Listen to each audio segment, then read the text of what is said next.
you do get the free shipping and the $3. So thank you so much for that. Not so we got Sasha, not Sanjay. I'll take out Elijah. You guys are safe anyways with that one. So it's not him. Flash sales about to end, guys.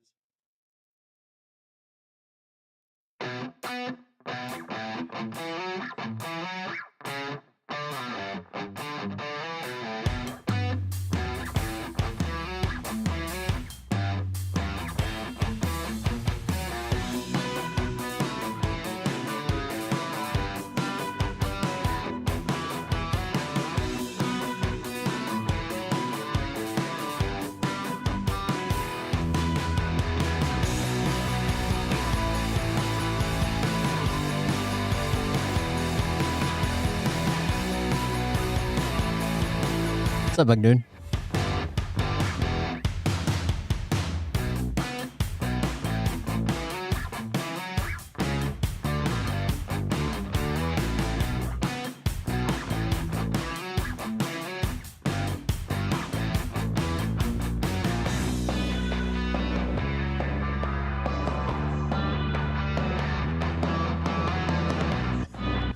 TikTok is mad because a psychic who went viral just from this claimed that everybody would get a notification that Trump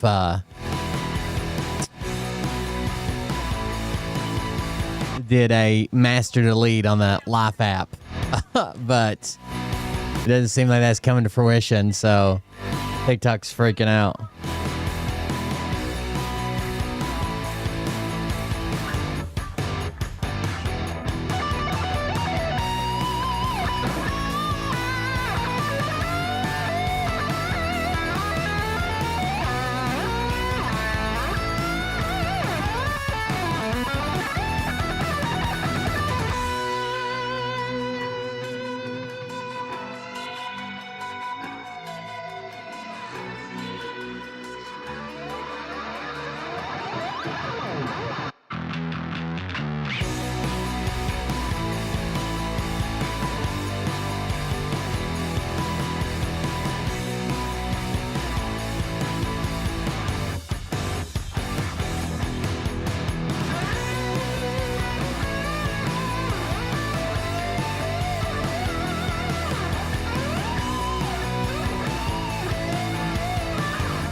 What you think about when you're born into a fire?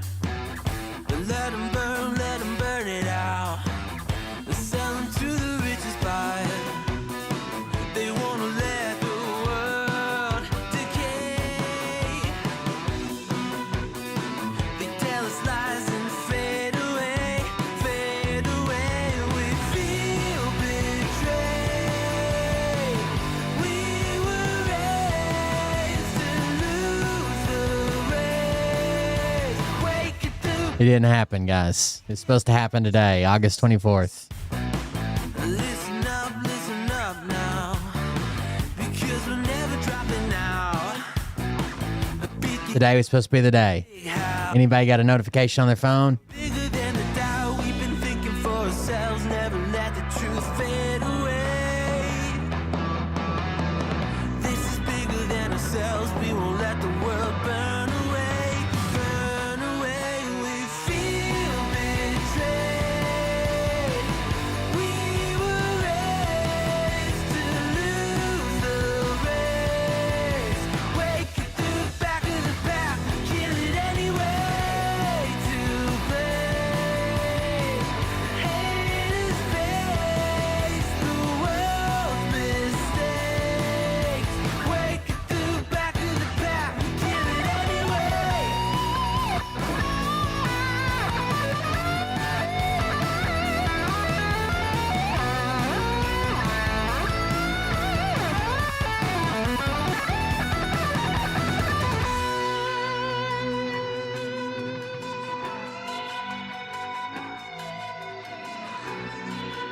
the psychic, the TikTok psychic, predicted today was the day Trump was going to uninstall the Life app.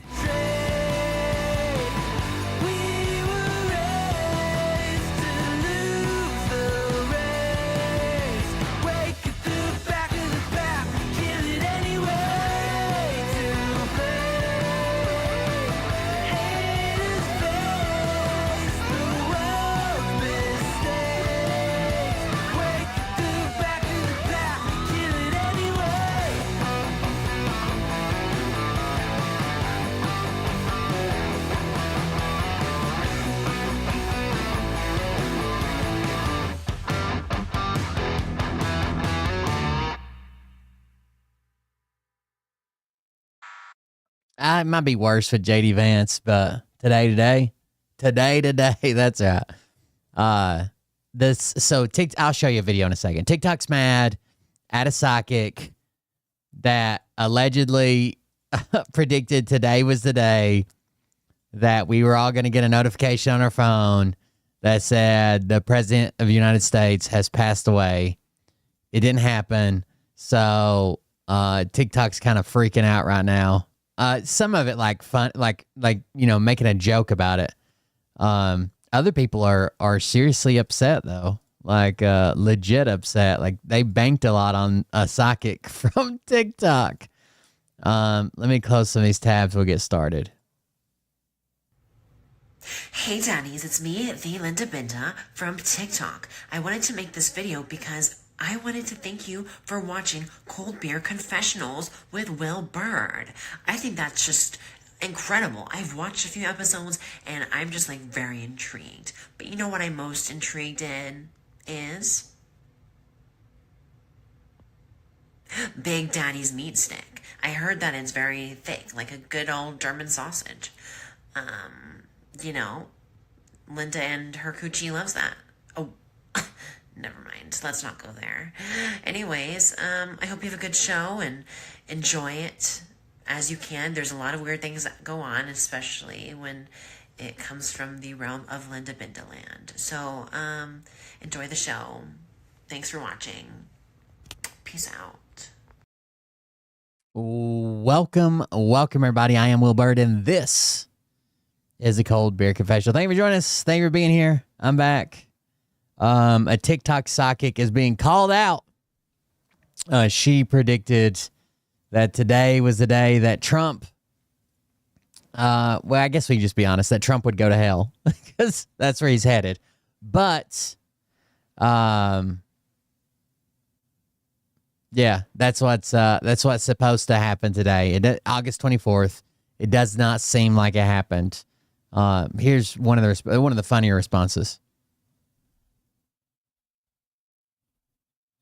Sweating right now. I hope that psychic is sweating right now. I hope she's sweating because she got till midnight tonight. If that prediction doesn't come true, ooh, lady. Oh, you play with our hearts. You told everybody August 24th, we're all going to get the push notification we've been waiting for. You told every single person. You got how many likes? How much money did you make in the Creator Fund? How many new followers did you get? You said out here went, la la la la la. I'm here on August 24th. I'm here on August 24th. Can you hear me yelling at you in the past from August 24th? It's 6:32 p.m. Eastern Standard. You got 5 hours. Romania is funny. 8 minutes for this shit to become real. You threw hope out there, which some people put their whole entire psychic pussy on this date. They said, I'm going to hold it together because I want to be here for this fucking date. What happens on August 25th, lady? Huh? You couldn't predict SEPTA shutting down because we got an asshole PA state senate out here. You couldn't predict that shit, but you put out here and you put out, you know what's going I'm going to make a prediction right now. You know I'm going to make a prediction? Tomorrow, every Etsy witch is going to make mad fucking commission from people emailing them saying I need moss in a jar with that psychic lady's name in it because I need her to feel as bad as the rest of us. You got 5 hours and 27 minutes for your prediction to become true, lady. You got 5 hours and 27 minutes. Time is ticking. Time is ticking. Oh, shit. Yeah. Pearl Mania is funny. That was a good video. Actually, let's check out some of his videos. This was just from a few hours ago, obviously, because today's the 24th. But he makes pretty good videos. I don't think I would trust a psychic, but whatever. The state of Texas is currently Psychics are fun. They're interesting. I don't think that I would bet any serious life choices on a psychic's prediction. torturing a woman Mr. Beast style, so that way they'll have legitimacy when they force through a legal coup next year. Let me explain. This is where they kidnapped. Have you guys? They refuse to let one of their state legislators leave the Capitol building without signing a permission slip promising that she would be back. Mr. Beast is, right? With the dead eyes. He likes to lock people inside of stuff like a basement or a warehouse or a plane for an extended period of time. And then often he live streams those people as they go insane. Right now, the state of Texas has one of their state representatives, a black woman named Nicole Collier. She is a Texas state representative. She went to work yesterday, almost 36 hours ago. And when she walked into the building, she was informed. Oh, yeah. A moss in a jar with somebody's name in it. It's like old timey, like witchy woman, like spell casting. I guess it depends on who you talk to. The moss apparently is supposed to keep like the magic, like focus. You put their name in it, but you can do it for like protection or love or happiness or bad stuff, I guess, as well. But there used to be like witches around here that did that. I don't know. Informed by the sergeant of arms, if she attempted to leave the building again, they would throw her in prison. That is a real thing that is happening right now. You see, she has been forced to sit on the floor of the Texas State House. And by floor, I mean, I want you to picture Congress. You know how they have all those desks in a big circle? They have that same type of building in Texas. It's called the Texas State House. It's where the Texas State Representatives meet. And Nicole Collier has been sitting there for 36 hours, often on live streams, often taking phone calls, often being seen on the different video cameras that are set up from the gallery. She has been trapped there by the Texas Republican Party because they need her to be physically present as they push through redistricting maps. Because if they don't have enough bodies in the room, then it won't be legitimate. And this isn't like over exaggeration. Here's an article. Yes, Texas Representative Nicole Collier was under house arrest in the Texas Capitol. Collier speaks about her surreal ordeal wherein she refused to sign a permission slip to leave and accept a police escort to be able to leave the Austin State House and had to sleep there for 2 nights. Texas Democrat State Representative Nicole Collier made national headlines this week when, after she returned to her state to vote against the GOP's mid-cycle gerrymandering attempt, she rebelled at the idea that she couldn't leave the Austin State House only with a permission slip and a police escort to make sure she didn't flee Texas or deny the House a quorum again. She was the only Democrat who refused to sign what the House Speaker, Dustin Burrows, required in exchange for their freedom. Instead, she stayed in the Capitol and slept at her desk for 2 nights in a sleep mask, a hair bonnet, and a blanket. Things got worse. On Wednesday, Collier joined a Democratic National Committee press call from a women's restroom off the House floor to discuss California Democrats' attempt to retaliate against Texas GOP's power grab by carving out more blue seats. California Governor Gavin Newsom and New Jersey Senator Cory Booker also joined the call. DNC Chair Ken Martin introduced them as 3 leaders who use every single tool in their toolbox to fight back in this moment. Collier told the group, "I'm still under house arrest, confined to a bathroom right now." The Fort Worth representative said that the state GOP's gerrymandering will prevent black and brown individuals from selecting the candidates of their choice because they're cracking and packing these districts. She went on, "Today I woke up with a fuck around and find out attitude, and I'm going to continue that throughout my service." A few minutes later, she interrupted the call to say, "Sorry, I have to leave. They said it's a felony for me to do this. Apparently, I can't be on the floor or in the bathroom." Addressing someone off camera, she said, "You told me I was only allowed to be here. I was only allowed to be here in the bathroom." Then she returned to the call. "Bye, everybody. I've got to go." Her Democratic counterparts were at a loss for words, almost Representative Collier in the bathroom has more dignity than Trump in the Oval Office. Booker said in the background. Newsom agreed. There's nothing normal about this. This should make everybody's blood boil. And ironically, she being a black woman, that means once again that the Texas conservatives need black bodies so they can push through more oppression. The only difference that this has from I think she's decided to sue now. Mr. Beast challenge video where you have to stay in a basement for a week and then at the end That was the most recent update I saw.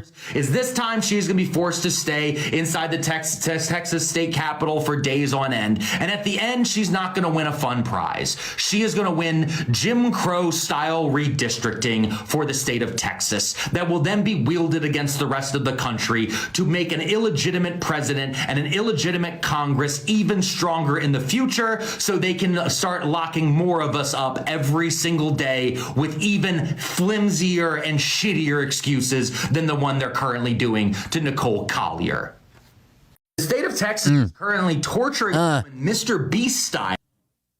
They defunded the shelters, and now they complain that there's people sleeping in the streets. They defunded the soup kitchens, and now they complain that people are begging for food. I'll agree homelessness is a problem, but you can't just address it by arresting people or just breaking down fucking camps and telling them to leave or bussing them out to the country and setting them out like a dog you don't want.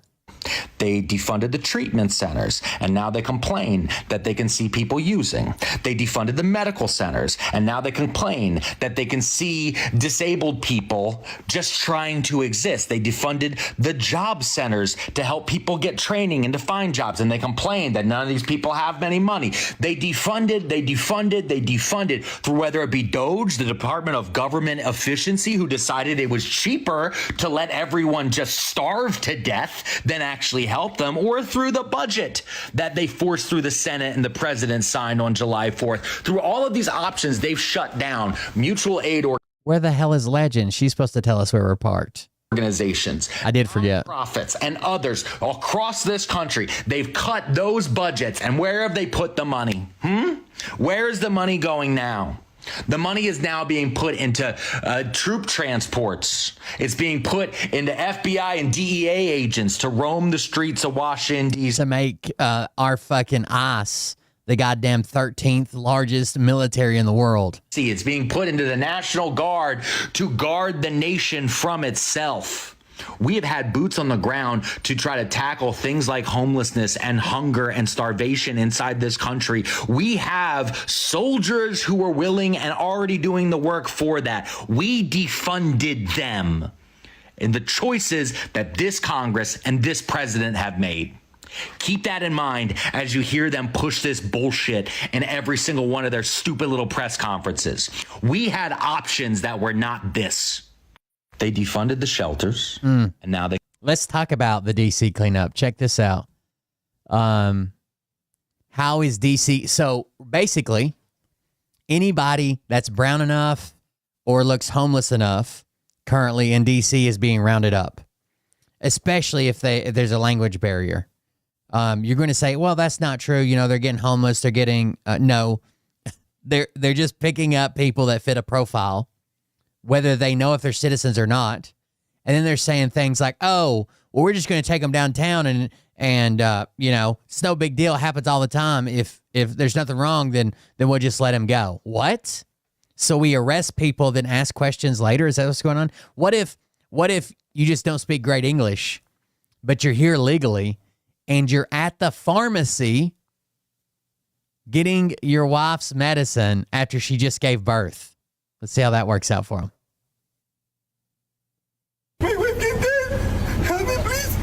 If he's legal, we just try to get him. My wife can die. Help me, please, is what he was saying while he was crying. We just gotta get him off. If he's legal, we just try to get him off the street. We just gotta. If he's legal, we'll bring him right back, but we just have to get him off the street.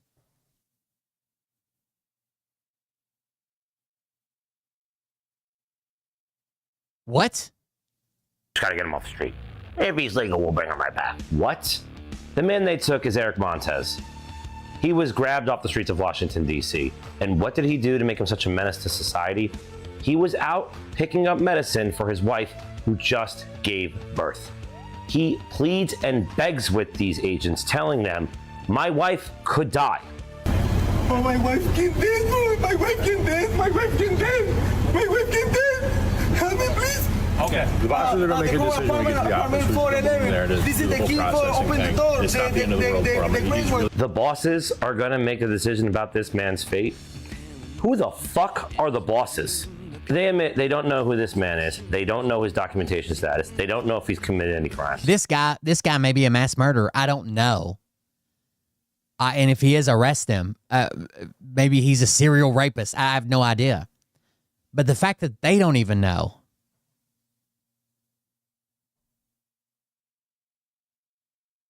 Like if they'd have come out and been like, okay, he's wanted for murder. This is just a show he's putting on. We know he's wanted for murder. We're just trying to clean up the streets. Okay, awesome. But to be like, well, we're going to let the bosses decide, and if he's legal, we'll bring him back or let him go. And if he's not, I don't know. We're just, what? The bosses are going to make a decision about this man's fate. Who the fuck are the bosses? They admit they don't know who this man is. They don't know his documentation status. They don't know if he's committed any crimes. They just picked him up because of how he looks and the language that he speaks. This isn't being great. This isn't America.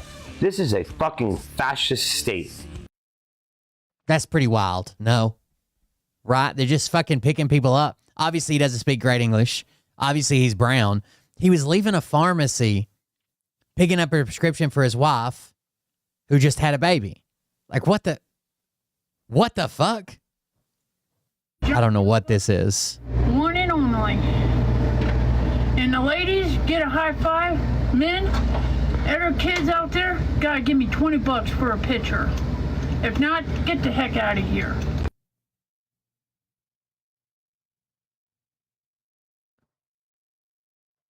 That was Johnny Elbows. Johnny Elbows, one and only. And the ladies, get a high five. Men, every kids out there, gotta give me $20 for a picture. If not, get the heck out of here.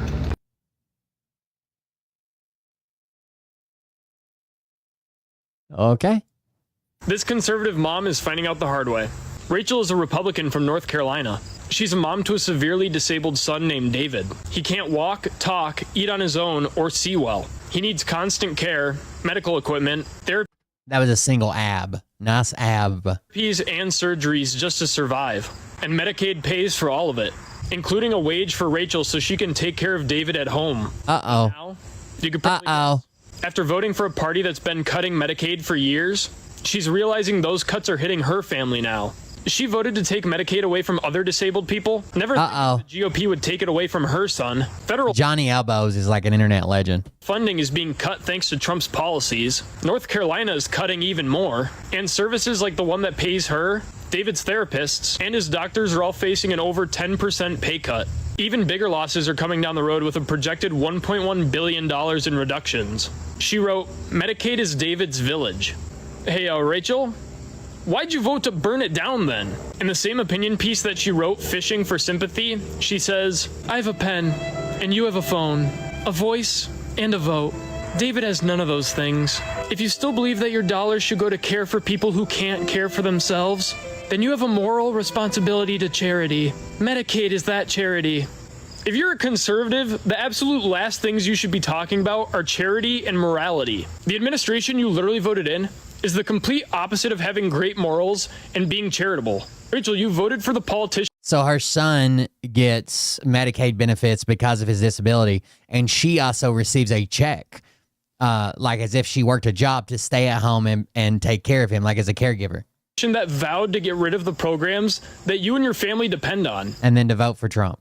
What a moron. You voted for a political party that sees David as nothing more than a budget problem. Some of the last people that Republicans ever want to help are people like David. She never thought the cuts would affect her family, but now they are. David doesn't have a vote. I want to see her. And she voted to support people cutting him off. Now I hope you enjoy giving your son the life that you voted for. I want to hear her op-ed. Hold on. Mom is finding out the hard way. Rachel is a Republican from North Carolina. She's a mom to a severely... Okay.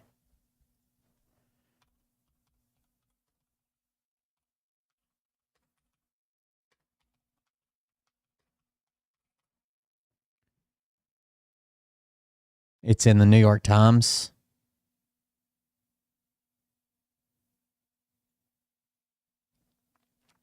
Medicaid is my lifeline. If Republicans cut it, I could die early.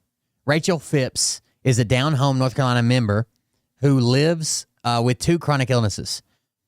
In this powerful piece, she outlines the potential consequences of the drastic changes to Medicaid that are included in the budget proposal that was passed in the U.S. House of Representatives last week. The below text was published as a letter to the editor by Cardinal and Pine on March 26. For 12 years, I have lived with 2 autoimmune diseases, lupus and multiple sclerosis, that require constant treatment. Since being diagnosed, Medicaid has been... This doesn't seem about her son.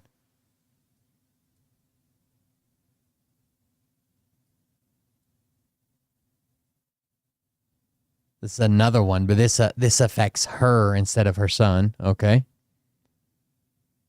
Here it is. My son's life depends. Rachel Roth Aldheiser. Hold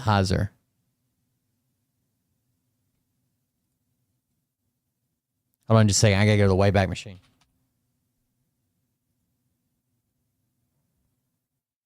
I'm not subscribed to all these places. I used to have a really good way to get rid of the ad blockers, but that extension stopped working, or they wanted me to pay for it or something. Here it is. I'm a conservative. My disabled son needs Medicaid to live, from August 21st. So what, 3 or 4 days ago? I'm a registered Republican who just watched her party spend much of the summer pushing through new cuts to Medicaid. I'm also here to tell you why I'm an unlikely supporter of the program. My son's life depends on government assistance. Recent cuts to Medicaid at both the federal and state level mean millions of families like mine could soon be at a loss for how to care for our disabled loved ones. In February 2021, during a routine ultrasound appointment, when I was 17 weeks pregnant with my 3rd child, David, doctors discovered that he had a set of life-threatening fetal anomalies. Our boy had an excruciatingly rare midline cleft lip and palate and was missing critical portions of his brain. We were told he fit the profile for a baby that had trisomy 18 and trisomy 13, or a disorder called holopresence folly. When the brain fails to divide appropriately into separate hemispheres. The first days after David's diagnosis were otherworldly. Each subsequent day of my pregnancy was a nightmare. I became a person in pain. Expecting David to be stillborn, we were amazed when he was born at term. At the hospital, after MRI scans revealed strange imbalances in the size of his brain, we were told to expect him to die from intractable seizures. To our surprise, we were eventually discharged. There was nothing more to do. No treatments, just waiting. I thought David would die overnight. But David lived. We celebrated his 4th birthday in July. I do not understand the course of his life. I am simply grateful David does not walk, talk, or eat independently. I'm simply grateful. Those 2 sentences weren't together. I am simply grateful, period. David does not walk, talk, or eat independently. She's not grateful that he doesn't walk, talk, or eat. Those are 2 separate sentences. He is visually impaired and has hearing loss. He has an unrepaired cleft palate, open to protruding brain tissue, covered by a thin layer of mucous membrane. Developmentally, David is like a 10-month-old baby, even though he's 4. He is our joy, and it is our privilege to parent him. Caring for David is holy work, but it takes a village. His extensive medical conditions means he meets the criteria for institutionalized care, but because of Medicaid, David is able to live at home. So she's going to lose him to an institution, I bet. Where he belongs, surrounded by people who love him. North Carolina's Community Alternatives Program for Children, or CAPC, is a home and community-based services waiver that provides essential services to more than 3,700 children like David across our state. Doctor's appointments, surgeries, mini therapies, adaptive equipment, specialized food, medical supplies, respite care workers who provide temporary relief to caregivers, and more are all provided for him by Medicaid. I'm even paid a living wage to care for my son. David's life simply wouldn't be possible without this program, which keeps him healthy and alive. Medicaid is David's village. Sorry, I'm trying to see. That's where it cuts off. That's all I can get for free. No, I got the rest of it. Hold on.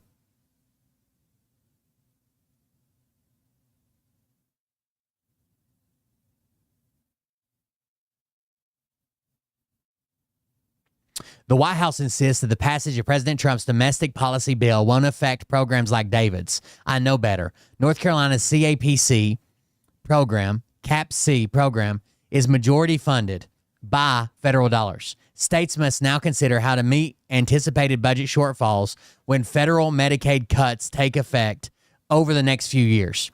Before the passage of the domestic policy law, when you paid your federal taxes, a fraction of your money helped support children like David through Medicaid. This ensured that their lives remain a communal responsibility and collective effort, reinforcing their value. That moral imperative has now disappeared. Children's lives are quite literally on the line. Yet even before the far-reaching impacts from the reduction of federal dollars will be felt, North Carolina state legislators have chosen not to fully fund our existing Medicaid program for the upcoming fiscal year, resulting in a $319 million gap. These dollars can still be appropriated by the state legislature before October 1st.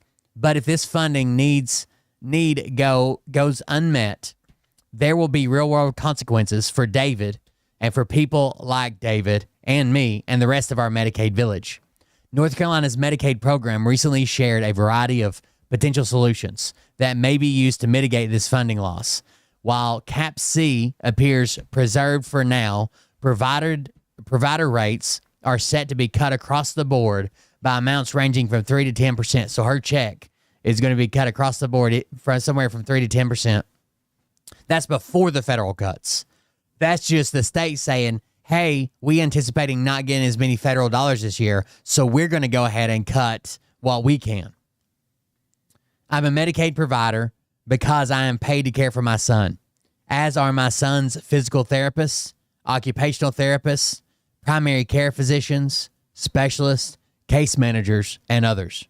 I expect my provider rate to be reduced by 8% effective August 1st if no further action is taken by state legislature to fully fund the North Carolina Medicaid program.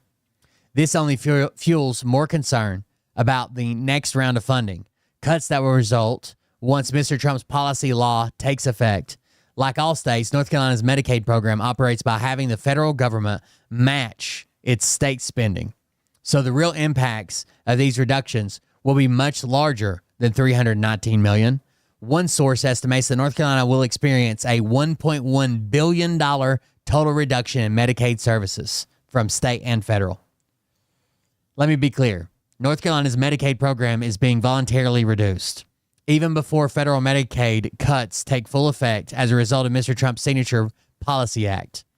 While North Carolina is one of the first states to reduce its Medicaid program, cuts like these may soon arrive in other states too.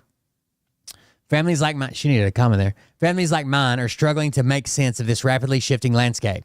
Lack of clear and accessible information, fear of impeding federal cuts, and proactive state reductions in Medicaid have left me and others confused and angry. Parents of disabled children don't have the time to hunt down details buried in evasive political jargon that have the potential to upend their lives. Moms like me are simply trying to keep our heads above water and keep our children alive. Life with a child like David is hard in ways I cannot fully explain. Unless you have also cared for a medically fragile, physically disabled, and intellectually impaired child 24 hours a day, 7 days a week for 4 years. How we care for our most vulnerable reveals what we believe about ourselves. Yes, that's the same thing people were saying around immigration, but you didn't want to hear it, remember? How we care for our most vulnerable reveals what we believe about ourselves. I'm just one mother.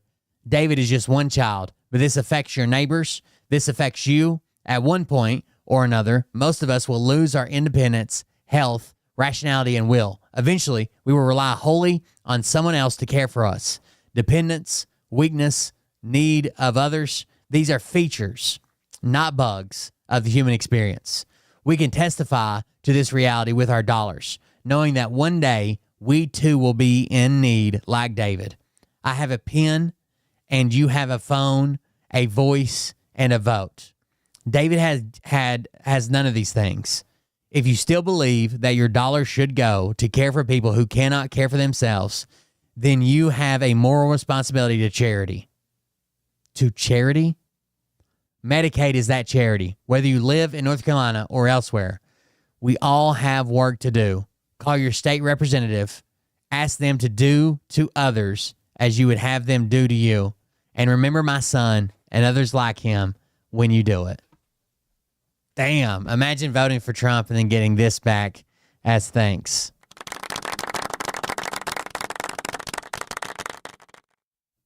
Damn it, dude. I feel like a lot of people can agree that just know that if I was like dying, I would do it. If I knew I had like a month to live, I would do it. I would at least try. If I had a terminal illness, I would at least try to do it. I'm not saying I'd be successful, but I would try. A well thought out plan. You guys seen this? The Trump phone has changed, by the way. Trump Mobile. It's the grift that keeps on grift. Now, I don't know if you remember, but they advertised the phone as the T1 phone, and it was just some Chinese knockoff that you could buy for like $30 on Alibaba. And they were selling it for like $100 and some dollars, $150 or something. And then claiming it was made in America. Remember? And it was like this cheap Chinese brand. And we went over that. I was like, here's the phone. Here's the specs. They both match. Here you go. It was a cheap Chinese knockoff brand. Well, they've updated the phone now.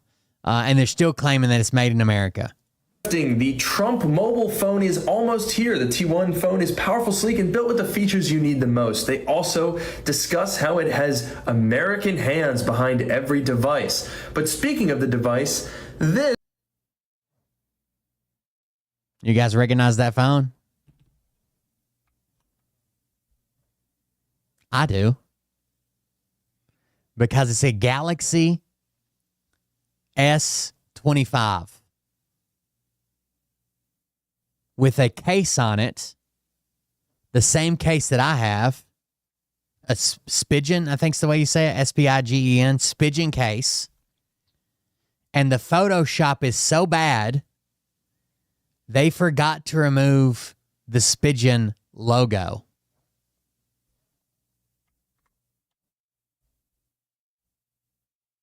This does not look the same.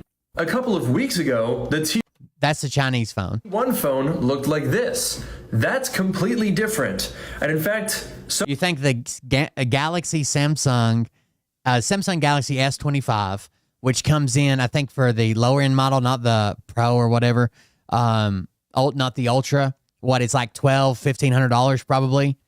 You think that's made in America with American hands behind every phone?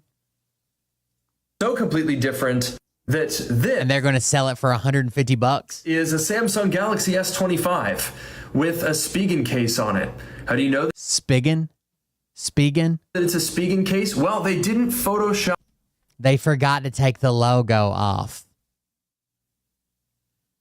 It's the same logo it's on my case, same logo it's on the case I bought from Rise S24.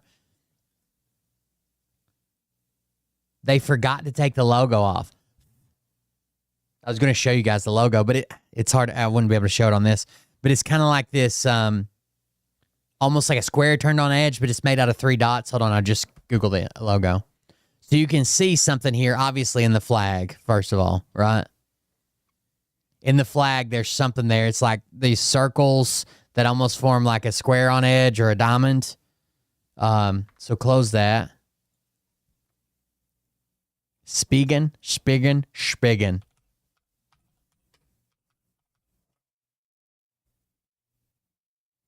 Here it is.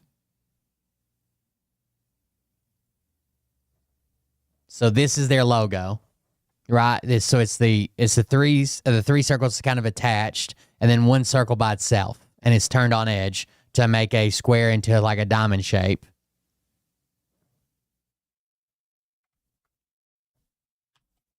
And then you can see they left it here. So that'd be circle 1, 2, 3, all attached, and then one circle by itself. They photoshopped the flag and stuff over it. You can buy a gold case. I saw it when I was buying Mariah's phone. You can buy this gold case. It's just a silicone case. Basically, it has like a raised edge, so the phone can't land flat on the glass on the front, and then it's got like a raised edge to protect the cameras in the back. And that it's a pretty simple case. Chop out the logo. But they're not even presenting it as a case, right? They're presenting it as the phone. This all looks photoshopped. Uh-oh. So this is a Samsung phone in a Spigen case, and they just slapped that on it and said, there you go. This is backed by the President of the United States. That's the craziest part. America. Now, Spigen, of course, says lawsuit incoming because... So Spigen is threatening a lawsuit over it. What the fuck are we doing? This is actually fucking crazy. When Trump Mobile first unveiled the T1 phone, we were confused by the mixed marketing, which included dubious renders of what at least appeared to be an original iPhone, along with multiple appearances from what was quite clearly a gold-plated iPhone. Now we can add, and the Chinese knockoff, now we can add the Samsung Galaxy S25 Ultra into the mix. The Trump Mobile team shared an ad to Twitter on Wednesday, pushing pre-orders of the T1. They're using that ad to sell pre-orders, but with an image we'd never seen before. You don't have to look hard to realize that this is an S25 Ultra that's been photoshopped gold with a T1 logo and US flag. Looking a little closer confirms that it's a render of that phone in a Spigen case, right down to the Spigen logo they didn't even bother to remove.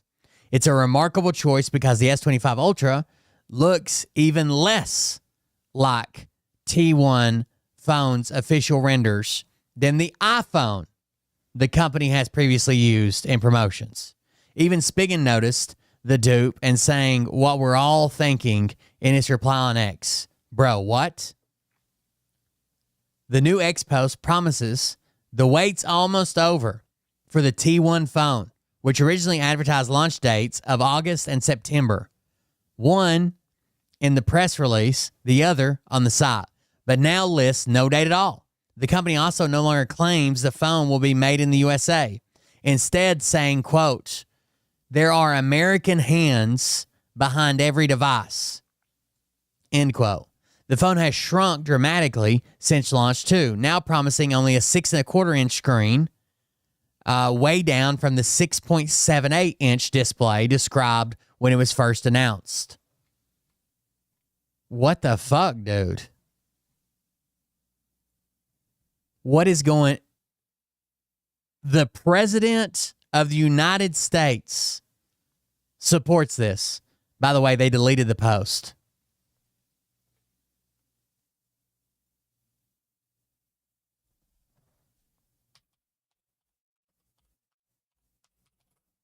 They deleted I guess, threat of lawsuit and knowing they had fucked up. But, like, here is Spigen sharing it, saying lawsuit incoming. And if you click on it, Trump Mobile, it's just gone. That's their logo, dude. By the way, they have roadside assistance and telehealth built into their phone plan.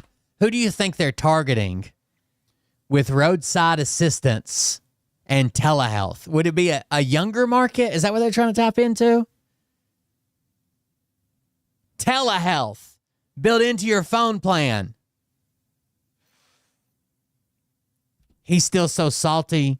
He's still so fucking salty over... Spigen shared this too. A zoomed in photo. He's still so salty over his Obamacare. He's making Trump Mobile Care.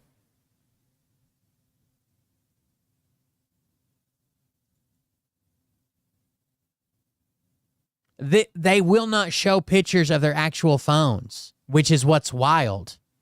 Like, you have to go to the website to get the actual phone. Trump Mobile is surely getting sued. Lamau. Bro, what? The post was deleted by the author. On their website, it is another scam. Like Trump's meme coin, is it another scam? Caseify got out to fied. This is nuts, man. Spiggin', bro, just make the damn case already. They stole your case. How you think Samsung feels now? Translation, what the actual fuck? Bro, how the hell is your logo on their phone? This shit is crazy.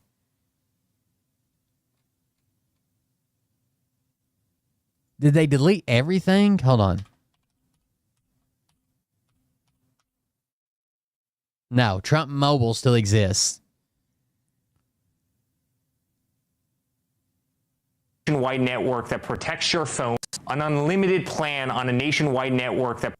They're also gonna roll in that we're protecting you from scammers and spammers and robocalls, I think, because that's something that I can see like a boomer being frustrated with. Like, how do they even get this number? We don't even have phone books anymore. I've heard old people say that shit before.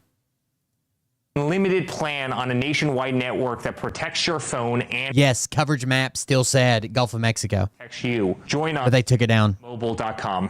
An unlimited. Tired of wireless the old? Are you tired of wireless the old way? With Trump Mobile, you get unlimited. Like, what phone is he holding? That's a Galaxy. That's a gold Galaxy. Text, talk, and data, and so much more. Oops, damaged your phone? Trump Mobile has you covered with device protection included. Care is within reach, 24/7, 365 with tele. You know why they're doing this? The telehealth thing is, okay, this might be hard to believe because I know most of you guys are on Twitch, right? Or at least can work YouTube. There is a subsect of Trump voters that either one, still have a flip phone, or two, have they got one Android phone. It's the cheapest phone they could get at Walmart, and it doesn't have hardly any features, and it's way, way, way, way fucking outdated, but they won't switch because they're afraid they're going to lose their contacts or something. They're going to lose everything, okay? So when telehealth is offered to them by every major healthcare provider, which it is, their phones are not compatible. And they probably have great-great-great-great-grandkids telling them, well, you need to update your phone. I don't want to go through the mess. I don't want to do this. Oh, I don't know. You'll have to do it for me. Somebody had to set it up for blah, blah, blah, right? And they think the problem is they have but he's just going to sell them a piece of shit phone that's running the current version of Android. And yes, it'll do telehealth, but it'll eliminate all these problems for them. It's going to be the worst fucking phone in the world, dude. It's going to be like a $30 Straight Talk phone from Walmart. I use Straight Talk, nothing wrong with that, but it's going to be the cheapest of the cheap Android phones. It took me years to convince my dad to not just buy the cheapest fucking phone. There's actually benefits to not buying the most, you don't need a flagship phone either, but you need a phone that someone's fucking heard of, right? And this is going to be the bottom of the barrel phones, right? They're going to get them for $20 from China in bulk. They're going to spray paint them gold, and they're going to sell them for $150, $200 a pop. And they're going to target people that have these pains, right? They're behind on technology. They don't want to update their phone. They can never get their apps to work, so they blame the phone. Like Bert.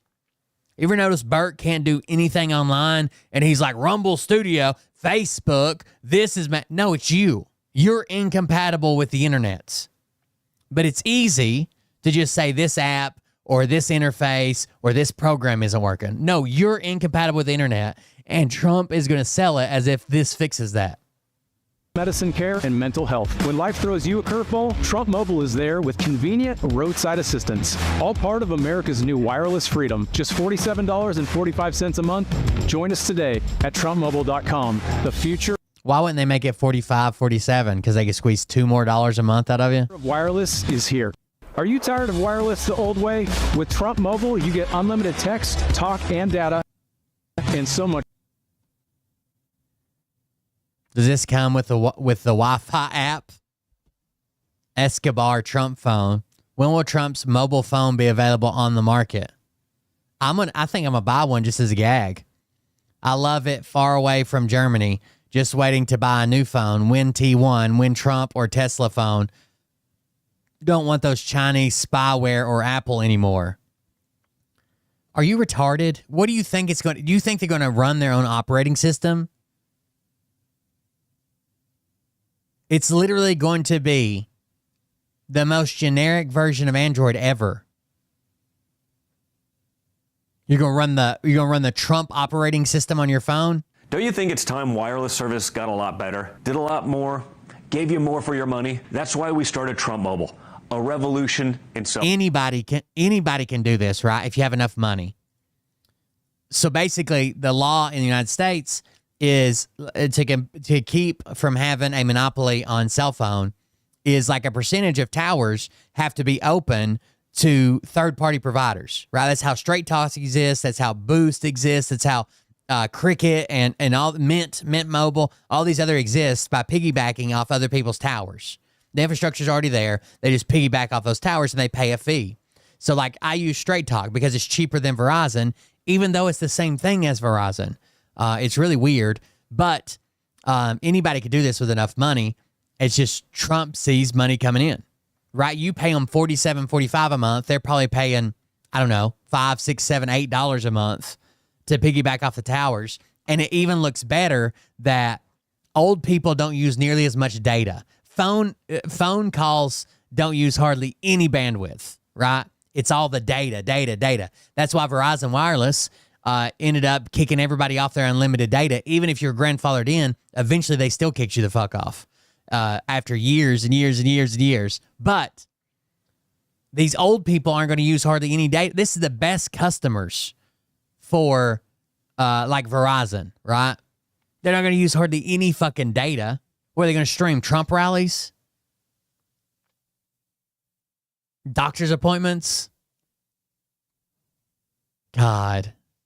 Doctor visits made simple. No need to wait in line. Your Trump mobile plan includes doctor visits and prescription support.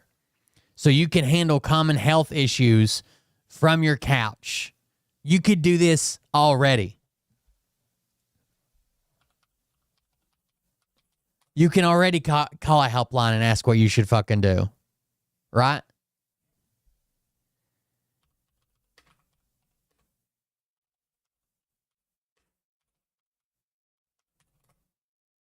They're going to tell you if it's serious, do this. Like, ask a nurse is one. Like, they're going to tell you if it's anything serious to do this, and if it's not, do that. They're using Doctegrity. Doctegrity, which is already an app on the App Store. I guess it's just coming the same logo and everything. I guess it's just coming preloaded on this phone. Tired of paying too much for healthcare? So are we. We did something about it. Doctegrity is on-demand access to top American board-certified physicians and licensed therapists and counselors. 24 hours a day, 7 days a week, 365 days a year. We treat 75% of common medical and mental health conditions. No need for an appointment. Simply sign up for our app, and you're on the way to feeling better. Speak or video chat with one of our doctors who will provide you with consultation, diagnose your medical problem, and even call in prescription to your local pharmacy. No additional copay or surprise bills in the mail, and we even include a pharmacy discount card for you. Sign up for Doctegrity today. Si habla española.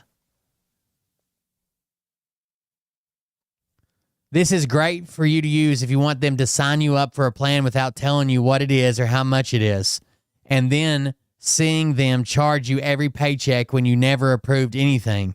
And it's better when they ignore your attempts to cancel your plan, you didn't even approve. Your customer service is horrible. If you don't ever answer your emails or messages, and I can't even get anyone on the phone, what am I supposed to do?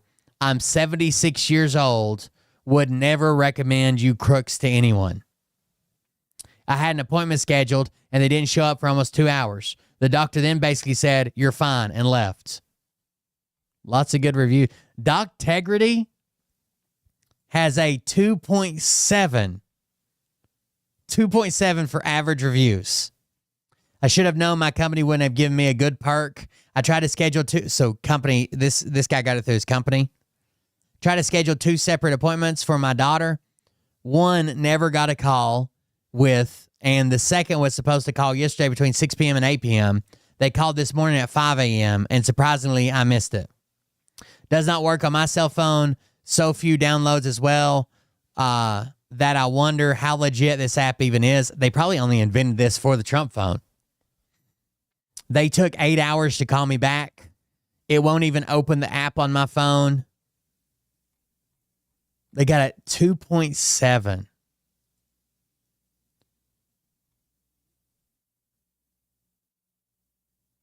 It won't even open. App doesn't open. Ooh. I had an appointment scheduled and they didn't show up for almost 2 hours. Damn. So they're using Doctegrity. They may have even launched this for Trump. Like this may be one of the things. And doctors, I'm not going to lie, doctors love this. How many patients can you squeeze in? And you get paid every fucking one you see. And you don't even have to be in the office, right? Doctors love this. When I was talking to the VA has done a lot of their stuff like this now. When I was talking to my therapist, she loved it. She could spend the time she wanted. So she could spend the time she wanted, spend the time she didn't want. She could do it from her home if she needed to. She could squeeze in more patients or spend more time with one patient. It didn't matter. She loved it. She got paid the same either way. Doctegrity. Mobile has you oops, damaged your phone. Trump Mobile has you covered with device protection. It's the same one. With Trump Mobile. Stay connected with free international calls to 100 plus countries only with Trump Mobile. Keep your phone, gain more. I'm assuming if they get sued by Samsung or Spigen or whatever, they're going to say, "Oh, well we weren't claiming that was our phone. We were claiming that was a case that represented our company on a different phone, and that was part of the bring your own phone feature."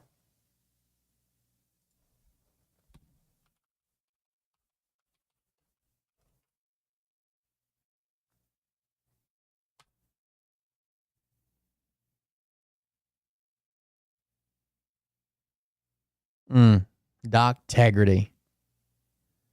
Primary care, telemedicine, abdominal pain, cramps, abscess, acid reflux, animal and insect bites, arthritis, asthma. They get a whole list of stuff they do. Pricing. Oh. Pricing for individuals and families starts at $29 a month. That's what they were saying they were being charged every month. It starts at $29 a month. It goes up from there. Drive America, roadside assistance.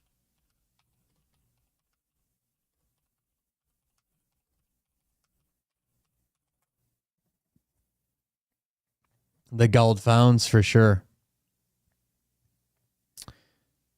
It's a 24 hours, 7 days a week, 365 days a year, business-to-business solution company dedicated to providing the best private label roadside assistance. So it's not a company, right? It's private label. You say we offer roadside assistance at Joe's Garage, and then you sign up for them, and then if anybody calls them, they find a tow truck in the area or whatever and do that. It's a white label. You put your white label means you put your company's name on it, but really they're the ones running it. So I could call it Will's Roadside Assistance, but really it was powered by Drive America or Trump's Roadside Assistance.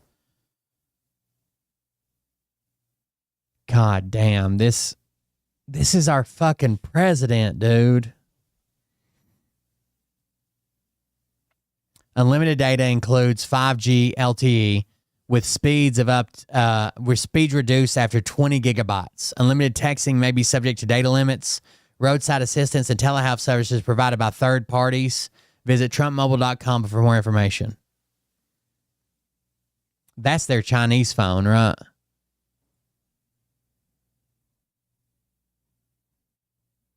I can't believe it, dude. Insane.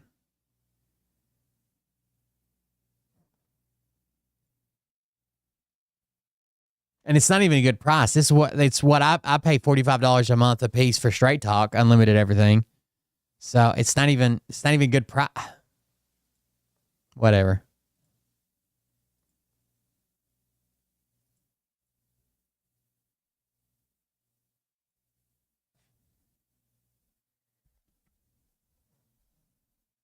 Why are you not talking, lady?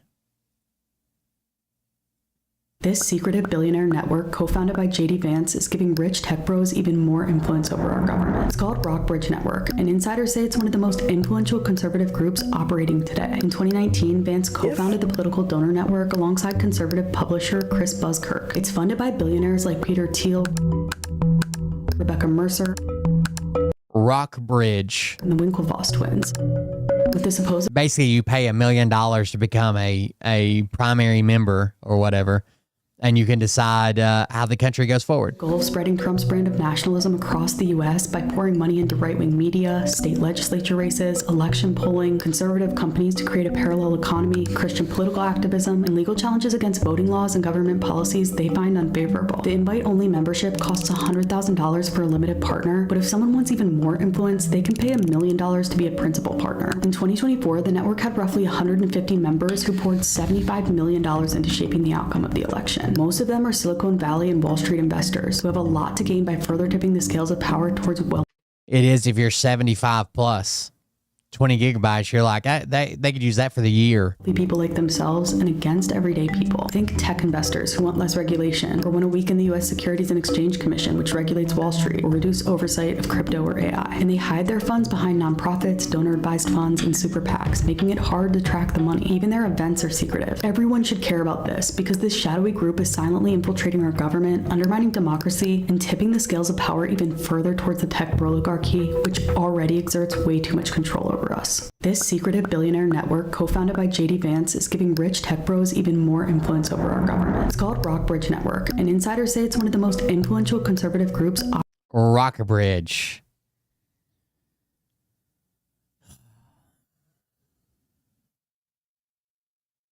On my internet connection here, if I was at full capacity on my internet connection here at the office, that would take 20 seconds.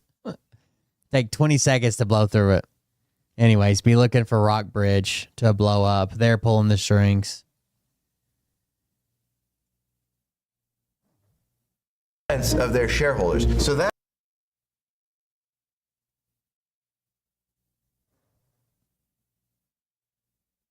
for months, I've been reading articles and commentary about how much President Donald Trump and his family are enriching themselves off of the presidency. I'm David Kirkpatrick. I'm a staff writer. But he's paying for the ballroom. He's not even taking a salary. They won't mention that in the lamestream media. The New Yorker magazine. No one I talked to could put a figure on it. No one could tell me just how much he made. And at the same time, I was increasingly puzzled that more people didn't seem to care. That the public more or less was shrugging at the way the Trump family was monetizing the presidency. So I set out to try to come up with a number, to try to count for myself how much money the Trump family was making more or less off the presidency. Money that in some way depended on his status as president. The problem of a potential conflict of interest posed for President Trump because of his business interests has been there from the beginning. Around the time that he began preparing to run for office, around 2015, The Apprentice was well off the was when he wasn't making any more money in show business. air. The Celebrity Apprentice, its kind of gimmicky successor, was also dwindling in the ratings. There's some evidence to suggest that he needed something new to keep his name in the public eye. As part of the backlash against him, a number of people brought lawsuits. He now owes $500 million or so to the state of New York because of their fraud case against him. Did nothing wrong. There were no victims. Which they removed. They removed that he has to repay the penalty. The fraud still stands, but the penalty's gone. And he owes another $88 million or so to E. Jean Carroll, the writer who sued him for defamation and sexual assault years ago. So arguably, he was really in kind of a tight place when he went into the presidency the first time, and a much tighter place the next time. I was personally astonished to see just how much his financial doing worse financially when he became president the second time. Position is improved just 6 months after he came back into the White House. The obvious place to start was Mar-a-Lago. Trump is the first president to sell access to himself and his inner circle for personal profits. That is, this is a private club. Imagine if Obama lived at a private social club and charged hundreds of thousands of dollars to be a member of this club, and you would get to rub elbows with him and ask him for favors if you wanted to. That people pay to join, and what they get is a chance to mingle with Trump and his friends. Before he first won election, the initiation fee to join the club was $100,000. As of last fall, it was poised to go up to $1 million. Doing a little bit of math based on the revenue from $100,000 to join to $1 million to join. What changed though? From 2019 to 2020, or from 2024 to 2025. Oh, he's president now, so they know they're paying to get access to the president. Got it. Revenue he's disclosed on his personal financial disclosure forms and the costs over time, I concluded that he had made about $125 million in extra profits in Mar-a-Lago because of his presidencies. After that, I looked at his campaign fundraising. Now, campaign fundraising is generally a whole different thing. Laws restrict candidates or politicians from using that money for personal purposes. In Trump's case, those boundaries are a little bit fuzzier. For one thing, he quite conspicuously sells what looks like campaign merchandise through his personal online store. If you're a Trump supporter, you might really believe you're supporting the MAGA movement and its causes when you buy this stuff. But in fact, the money is actually going to the Trump Organization and to Donald Trump. We're talking about things like a Gulf of America baseball hat, $50, a pair of Trump beer koozies, $18, Trump flip-flops, $40. In the last year, he's actually branched out from selling the merchandise through the store to a couple of special lines of products, and that includes $2.8 million from Trump watches, $2.5 million from, quote, sneakers and fragrances, and $3 million from an illustrated book called Save America, as well as $1.3 million from the God Bless the USA Bible, also known as the Trump Bible. So all of that came to $27.7 million. In some ways, this is almost like a fashion designer setting up a table in front of a department store to sell knockoffs of their own goods at the expense of their shareholders. So that came to about more than $17 million in income over the last several years. Now, on top of that, there's another way that Trump is found, and that is his legal fees. A political campaign fund for a candidate can't spend money on personal legal fees, but he discovered that if he converted a campaign fund into a political action committee, it could. And he's used his political action committee to cover more than $100 million in personal legal fees. So all in all, I'm going to call that a total of about $127.7 million in enrichment through those campaign funds, either in merch or legal fees. Next, I looked at the D.C. hotel, the Trump International Hotel in Washington, which during his first term was really the biggest subject of allegations of corruption or financial enrichment. This is the most coveted piece of real estate in Washington, D.C., the best location. What I found there was, all in all, those allegations were overblown. Really, in retrospect, it looks like the Trump Association drove away as many people as it attracted. As much as some people might have gone there to show their support for Trump, an equal number of people probably stayed away because they didn't want to get caught up in an influence scandal or they didn't like the president. It now turns out that after Trump sold the hotel, it's ultimately done better as a Waldorf Astoria. So I concluded that spending at his hotels by government agencies or by influence seekers looking to curry favor probably came out to be a wash. The amount of money negligible. Zero. Next, I turn to the Persian Gulf. The Persian Gulf has been a key locus for a lot of the Trump moneymaking. In retrospect, the Persian Gulf always posed a kind of ethical challenge and financial opportunity. Do you think Biden would be doing it? I don't think so. The first member of the Trump family who seems to have taken advantage of this was Jared Kushner, who was Trump's Middle East envoy in his first term. Shortly after Trump left the White House in 2021, Jared Kushner was back over in Saudi Arabia soliciting investments for a new private equity firm he'd founded, Affinity Partners. The Saudi Sovereign Wealth Fund, the public investment fund, has a panel of esteemed experts that it calls on to give advice about new investments. They said unanimously that he had no experience in private equity, no track record. They were overruled. The Crown Prince of Saudi Arabia, Mohammed bin Salman, decided to go ahead anyway. And so the Saudis put in $2 billion. Kushner continued to raise money almost exclusively from foreign sources. By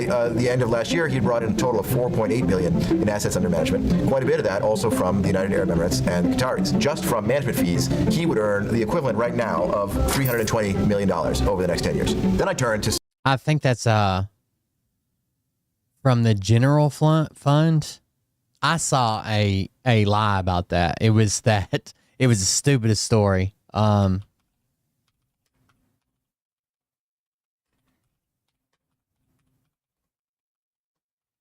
That Obamacare was named Obamacare because they wanted their name on it, so the U.S. government had to pay them royalties. And that Doge figured that out and forced him to pay $2.3 million back because they received fraudulent royalties, which is all dumb. It's not...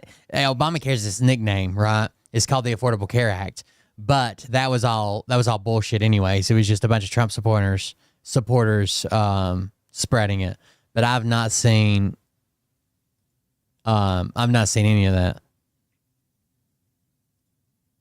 some of the real estate deals the Trump family has to be true. Gulf. Despite a lot of effort over the years, the Trumps had only managed to land one deal in the high-dollar Persian Gulf. There's a golf course in Dubai that pays the Trumps to license their name and a management fee, and that's been very lucrative for them over the years. Now, they signed that deal before he first went into the White House, so I'm not going to count that, but it provided a sort of benchmark to try to figure out what he made from some of the other deals. And in the last couple of years, those have come hot and heavy. In late 2022, after Trump was already pretty much the presumptive Republican presidential nominee, he signed an anomalous new deal with a Saudi company called Dar Al Arkan to build a vast new project in Oman, in Muscat. And that was followed, after he was elected, by no fewer than 4 other deals with the same Saudi company in Dubai, Jeddah, Riyadh, and Doha. Some of those are 10-year deals, some of those are 30-year deals, but I calculated that the present value of all that money comes out to $105.8 million. A lot of attention has been paid to Trump's announcement a few months ago that the Emir of Qatar had gifted him a new private jet, the former royal jet of the Qatari royal family. Trump announced that that was a gift to the Pentagon, which would use it as a new Air Force One. But when he left office, he said it would then pass to the Trump Presidential Library. Realistically, no other president would have gone to the Persian Gulf and come back with a free gift of a private jet. And there's no doubt that the Qataris would not have given him that private jet if he wasn't the president of the United States. Right now, according to the New York Times, its value on the used jet market is about $150 million. A lot of the Trump real estate deals are legitimate in the sense that they were the business the Trumps were in before he ever got into politics. I always consider myself a deal junkie. I call it a deal junkie, but the recent deal in Vietnam is a different story. When polls show that Trump was almost certain to return to the White House, the general secretary of the Vietnamese Communist Party who rules the country, To Lam, visited New York. And while in New York, To Lam oversaw the signing of an agreement for a new golf resort. That's a golf resort to be built in cooperation with the Trump organization, licensing the Trump name. We don't know how much that project is going to make. It's very, very large, including 54 holes of golf. It'll occupy a space 3 times as large as Central Park. Trump has already reported $5 million in licensing income. So I figured conservatively, over 10 years, we can assume it's going to bring in at least $50 million. The present value of that to Trump is about Sister_to_all 369 just resubscribed for 24 months. Uh-oh. Didn't get noticed. 2 years. Sucks. Thank you for the resubscription. It's 2 years. That's a long time. Thank you very much. About 40 minutes. The next section I'm going to call the corporate squeeze. In the past, presidential nominees or presidents have never filed lawsuits against media companies. It seems like an unfair use of power. Nonetheless, President Trump, who had really a very dismal record at suing media companies in the past, throughout his career, he's filed about a dozen lawsuits that have either been dismissed or withdrawn against media companies of one kind or another. Because when somebody says something, I think you have to refute it, right? $15 million from ABC News, a payment of $22 million from Meta, the parent company that owns Facebook, a payment of $10 million from X, formerly known as Twitter, and a payment of $16 million. I don't care that these companies are paying Trump money or whatever. I care about the optics, right? Because then it's almost like they admitted they did something wrong. And then his followers and people that I eventually end up debating are like, well, if they didn't do anything wrong, well, why'd they pay him $15 million? From CBS News, a unit of Paramount. Boy, look at all the cameras back there. That's fake news. On top of that, he and his wife have also sold to Amazon.com the rights to make a movie of her life. Amazon agreed to pay her $40 million to make that movie. Her cut comes out to about $28 million. That's money that he can use to support his post-presidential lifestyle. So all in all, I added up these payments from various corporations, and that comes out to another $91 million. Now, Truth Social. Arguably, Truth Social, his social media platform, would not exist without his tenure in the White House, and he continues to use presidential... And the fact that that's all he uses as his official communication at 3 o'clock in the morning. Statements made over Truth Social to draw customers to the platform. Its user base is basically his MAGA supporters. So definitely that's in the column of presidential profits. But how much is it worth? It lost more than $400 million last year. A lot of institutional investors consider it a meme stock. That is, the parent company that owns Truth Social has a stock that goes up and down based primarily on how people feel about President Trump. So I consulted an eminent forensic accountant to try to come up with a ballpark figure for what it might be worth. He told me probably it's worth someplace between 4 and 20 million. To be generous, he suggested tacking on another 5 million. So we'll put that at 25 million in personal profit.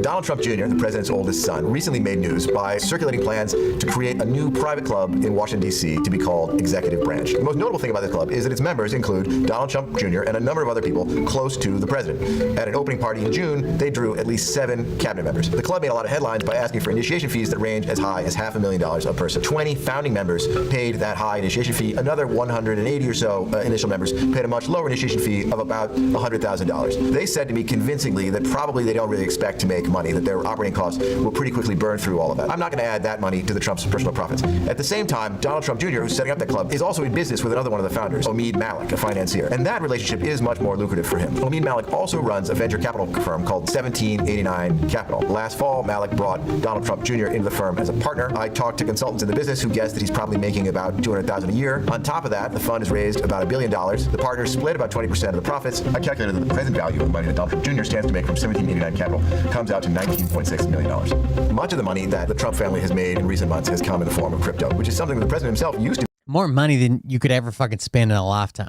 Just gross amounts of money at each venture, not the total.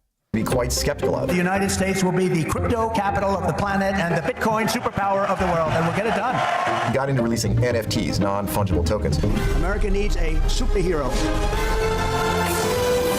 I'm doing my first official Donald J. Trump NFT collection right here and right now. They're called Trump Digital Trading Cards. Trump got every fucking scam he can get in on, dude. Every fucking scam.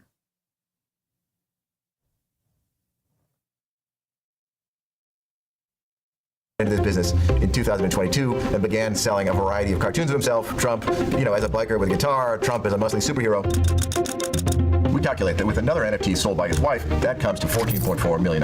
The next Trump family crypto business is called World Liberty Financial. This was announced last fall during the campaign. Trump took time out to participate in a desultory 2-hour live stream. It involved his sons and Zach Witkoff, the son of his diplomatic envoy, Steve Witkoff. The first thing that it did was begin selling a special crypto token, which would entitle the owner to vote on whatever its future plans would be. The company said that the Trump family or entities related to the Trump family would get about 75% of the proceeds of those token sales. That came to about $550 million by around the time of the inauguration. The Trump family's cut of that is $412.5 million. Another way the Trump family has made money off of crypto has actually taken them back to the Persian Gulf. Zach Witkoff announced a few months ago at a conference in Dubai that a company owned by the royal family of the United Arab Emirates was going to buy $2 billion of what's known as stablecoin from World Liberty Financial. Now, stablecoin is a special kind of crypto that's supposed to basically replicate the value of a dollar. Between the time when they sell the stablecoin and take your dollar, they can invest it and earn a little bit of interest on that money. At current treasury yields, more than 4%. The Emirati investment of $2 billion is a profit opportunity for them as long as the stablecoin is not redeemed. Importantly, the Emiratis bought that stablecoin in order to use it to invest in another crypto company, Binance. Binance controls when that stablecoin is redeemed.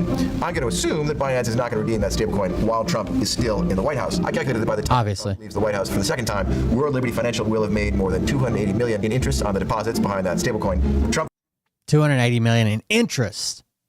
Family's cut of that is about $168 million. After that deal was announced, another Emirati entity, a foundation, kind of a shadowy foundation, called Aqua One that no one knows much about, also announced that it was going to spend $100 million buying World Liberty governance or voting tokens. 75% of that goes to the Trumps. So all in all, that's $243 million in crypto money that the Trump family has made from the United Arab Emirates. What is now known as American Bitcoin started out as a partnership between the Trump brothers and a small securities firm called Dominari. Dominari and the Trump brothers set up a joint venture that was going to invest in data centers. It was going to be owned 1/3 by Dominari, 2/3 by the Trump family. About a month after they announced it, however, it took a different turn. This Bitcoin mining company, Hut 8, contributed $100 million of equipment to this joint venture that the Trumps had set up with Dominari. In exchange, Hut 8 is going to own 80% of the venture. Since the Trump brothers had 2/3 of that joint venture, they now have about 13% of the new company. So the Trumps, through this complicated transaction, have come away with an ownership interest equivalent to about $13 million in Bitcoin mining machinery. In the last few months, the company that owns Truth Social has done something very different and totally unrelated to social media. The Trump Media and Technology Group has decided to go into the crypto business, mainly by selling stock at an inflated meme coin-like price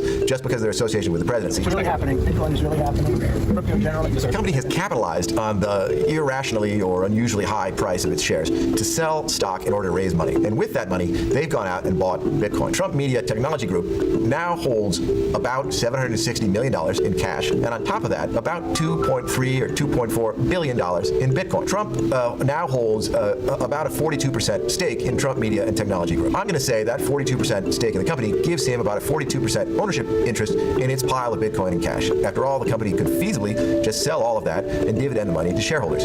If they did, that would bring President Trump about $1.3 billion.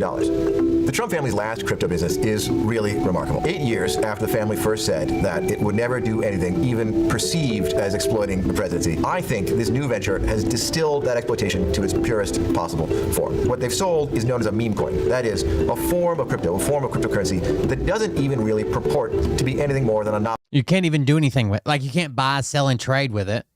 Like when I buy stuff from a company called Float Wheel, they're not allowed to sell in the U.S.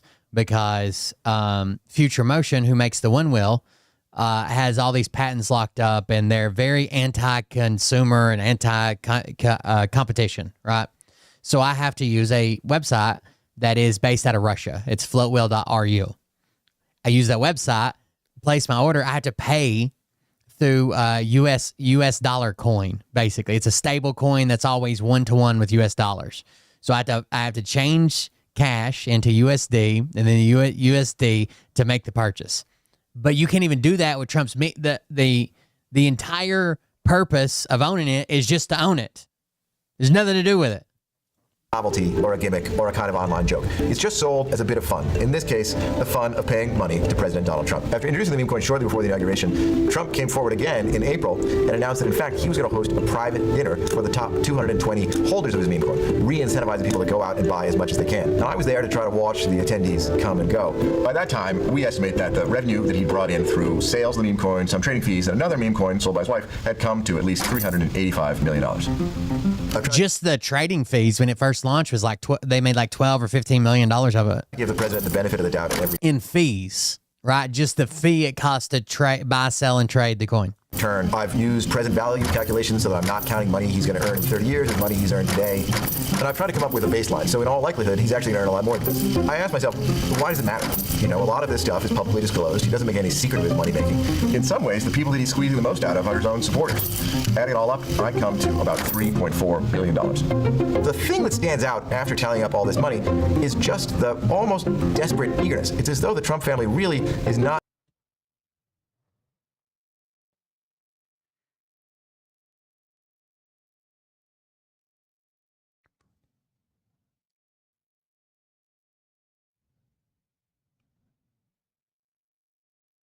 Hold on, I'm trying to figure something out.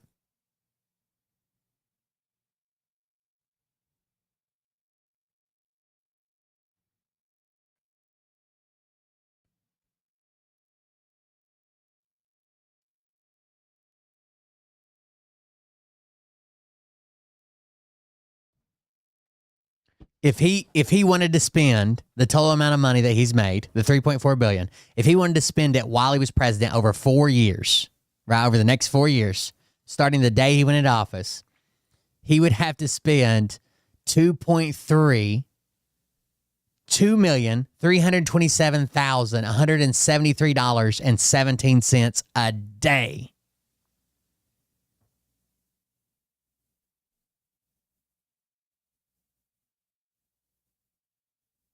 not missing any opportunity to make as much money as they can off of his presidency. And that made me wonder even more. He's got to do something to protect himself before he leaves office. He's done so much shady shit. If a Democrat is next, I will vote for someone solely on the promise that they're going after everything. They're going to go after every fucking thing he did. What might these people be getting for the money they're paying the president? I don't want this. Bygones be bygones. You know, turn the other cheek. I want someone to lock him up until death. But I also think that Trump is on the verge of, I think he thinks he's going to die in office. I think Trump knows that. Did you hear the weird thing about, he's like, some people say I'm not very good, but I think I'll go to heaven. I think he wants the Nobel Peace Prize. I think he wants to smear Obama as much as he can. I think he wants to die in office. Then you just look like a dick going after him after he's dead, right? I don't care. I would call it the fucking John McCain retribution panel and fucking go after his ass. I'd dig his ass up and put it in a courtroom in the coffin. He wants it that badly. What do you think they're getting out of it? And that's the question that I was left with. It's bad.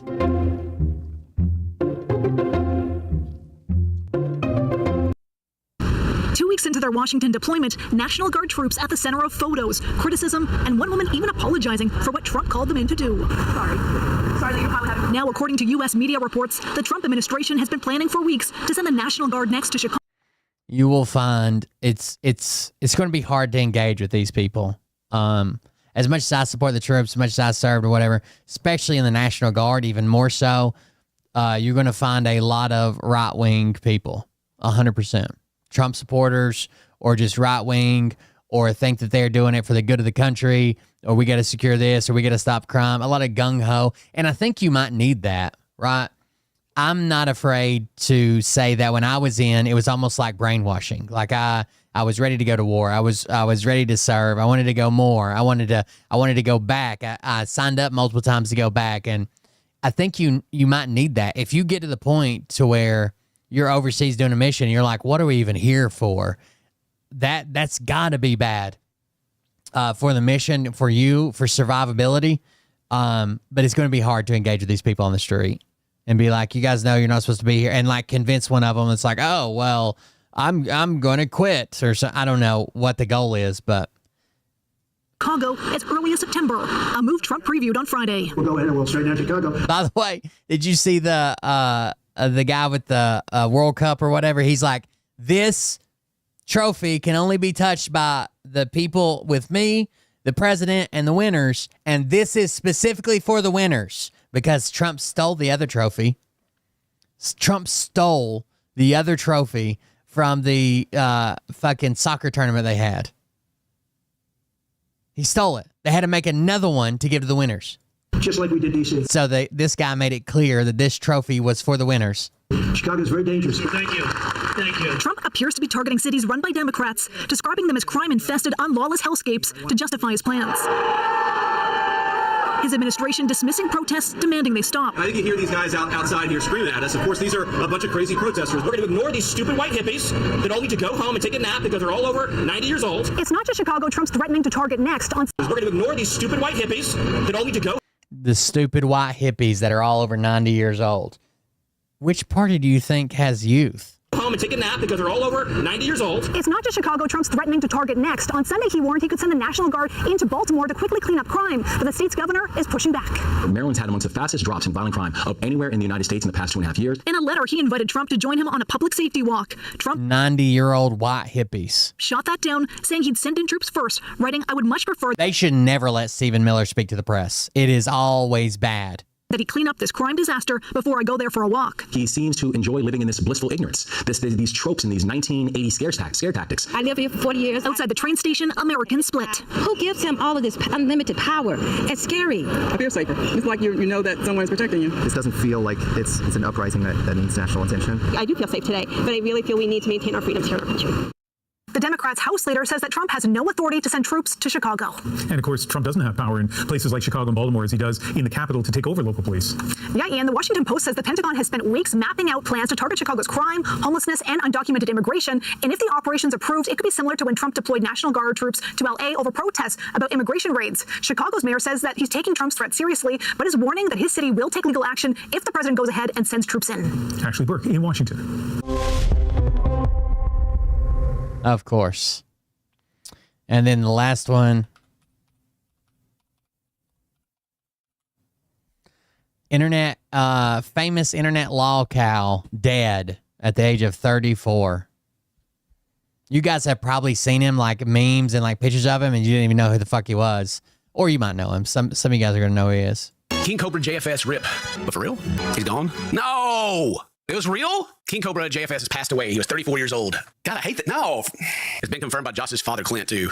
See, like whenever Ozzy Osbourne and like Hulk Hogan passed away, I was unaffected, right? Because they're older men, they've lived their life, they're wealthy, they can afford every medical treatment that's available. But, man, King Cobra, 34 years old, too young, man. I feel bad. Okay, like stuff down here, nothing's confirmed yet. Someone reported responsive to King Cobra the other day. Yeah, so we've done videos on King Cobra before. Like we've checked out his cooking videos. He always seemed like a cool guy. He always seemed like he seemed like a guy who had a rough life or whatever, but seemed like a nice enough dude. He definitely like lived through his content. Like he live streamed and talked to his fans, and they seemed like he considered them to be friends, and they send him stuff to his house all the time. They'd send him alcohol and pizzas, and they would troll him. And but overall, he seemed like he was kind of just okay with everything. And of course, we've covered like his girlfriend that he had at one time, Jessica, and like people around him seemed like they were like bigger problems, right? The thing that sucks about this is whenever we have people like King Cobra here are he had he had viewers, but they were hate viewers, right? They even catfished him one time.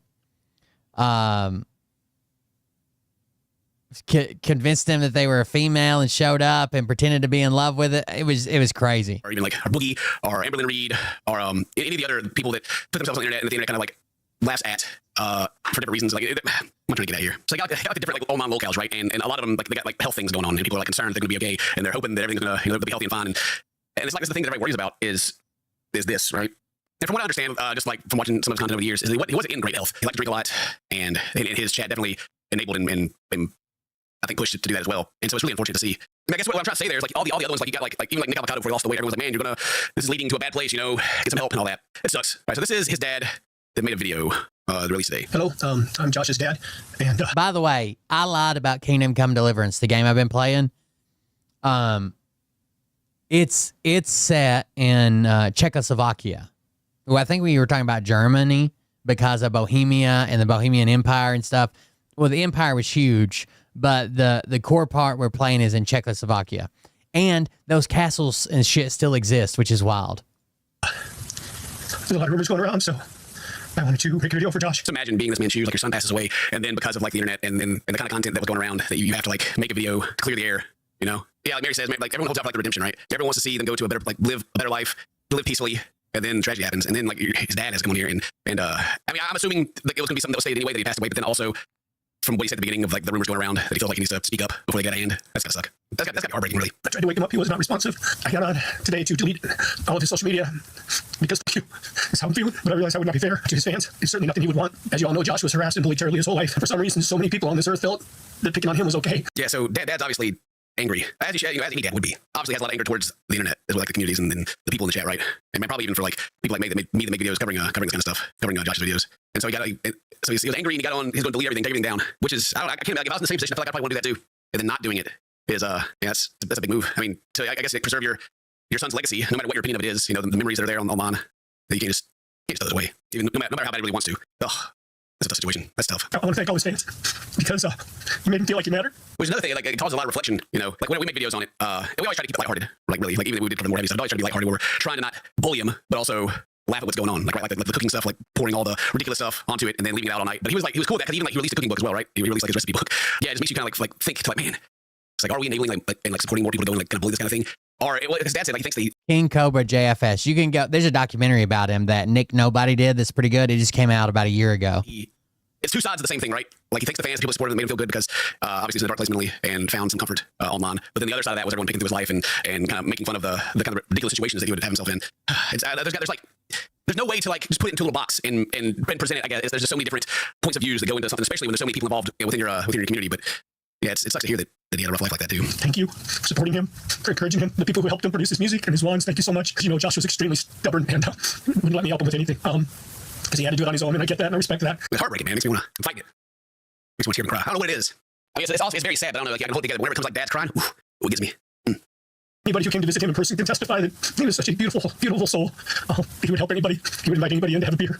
Which that's what I was saying earlier about King Cobra or about Josh, is that he always seemed like a really nice guy. He seemed like a legitimate console. He seemed like I would say like down on his luck or was just in a rough situation all the time. But he always spent chit chat to people and like he was trying to entertain. He was trying to entertain his community. But yeah, I wonder what happened to him. Like I haven't seen like what actually happened. I know he was unresponsive like the dad said earlier when he came in. He was already dead. But I wonder what had happened. We'll look into it later. We'll finish this first. You can raise a glass today for Josh. It doesn't have to be alcohol, especially given these circumstances. We don't know how he died. He died in his sleep. So I don't know yet. I don't want to like guess or anything. I feel like that's some bad taste. I do wonder if there's any, if he streamed the day before and if he was feeling okay at that time. Okay, we'll look into it once we're finished here. It's probably something like his appendix or liver. He struggled a lot after he lost his best friend. Well, and after Ozzy died, he's just really, really struggling. He started drinking so much. Raise a glass to him today sometime. He can go in better and make it a combo. Put two things together that no one in their right mind would want to drink it. That's what Josh would do. Sad that is, it's still... That's true. We would mix some stuff together that no one in the right mind would ever consume. Please do not send me any private messages. I won't read them. I will simply block. He goes on about like respecting their privacy, which should be like a no-brainer, right? Like, but I know people are going to, you know how people are, especially the internet. They're going to be messaging him or messaging his dad. But what happened? You know, tell us more. You want to do an interview? All that kind of stuff. Hopefully they leave him alone and give him time to grieve. All hail Ozzy. Hail Satan. Fuck suicide. Long live Joshua Face Saunders, JFS. Copy King Cobra. I love you, man. I'm going to miss you so much. Wow. That was really no words. Hats off to his dad for being able to sit down and make that video, because that's got to be... I can't imagine. I don't want to imagine. That's gotta be really hard. I guess this is what this is what he would have wanted. Really, I think he would have had a laugh about it, but just like the things that people have made here. Dang. All right, so 2 hours ago, unfortunately, the legendary King Cobra JFS is likely dead. Dispatch recordings had the police calling for a coroner at his home. People have been sending him alcohol by the gallon through DoorDash. His health was in free fall, and Ozzy's death hit him hard. That's what we were saying earlier. Like people send him stuff all the time. Right? People send him alcohol and they buy pizzas and they send him all kinds of, whatever. He talks about things he got and he talks about, you trolls, stop sending me, weird stuff. But he suffered from alcoholism. And people are just, sending it to him so he gets drunk and then gets on stream. And that stuff takes a toll on you, man. Okay, so recent rumors are spreading that King Cobra JFS was found unresponsive in his trailer. They're not 100% confirmed yet, which is now. This is the last video he shared. In the video, he says he feels very sick. Really? Dang. Now, his last video was 3 days ago. His last live that I see was 3 weeks ago. Yeah, so there's some people here claiming that he made this video saying he didn't feel very good. But unless it's been removed, I don't see anything. Like, some kind of mixed drink, and then his last live was 3 weeks ago. And a month ago. Like, this is what it looks like. That's from like a while back. Someone has a coroner report on here, like a press release. They're going to do an autopsy. Yeah, hopefully figure out what happened. That sucks. That sucks, man. I hate hearing about YouTubers pass. Okay, it's always tragic. It's always tragic. content creators really haven't been around long enough to like get old and pass away from old age. You know, it's always something. I mean, there have been, of course, but still, it's like, you know, the ones you watch. Anyway, I assume alcohol got the best of them, which also hits home. Like I have family that struggle with alcohol, and I'm sure a lot of people that are watching this do as well, and friends that drink too much and that are having like actual like symptoms. You're like, hey man, you should lay off of it.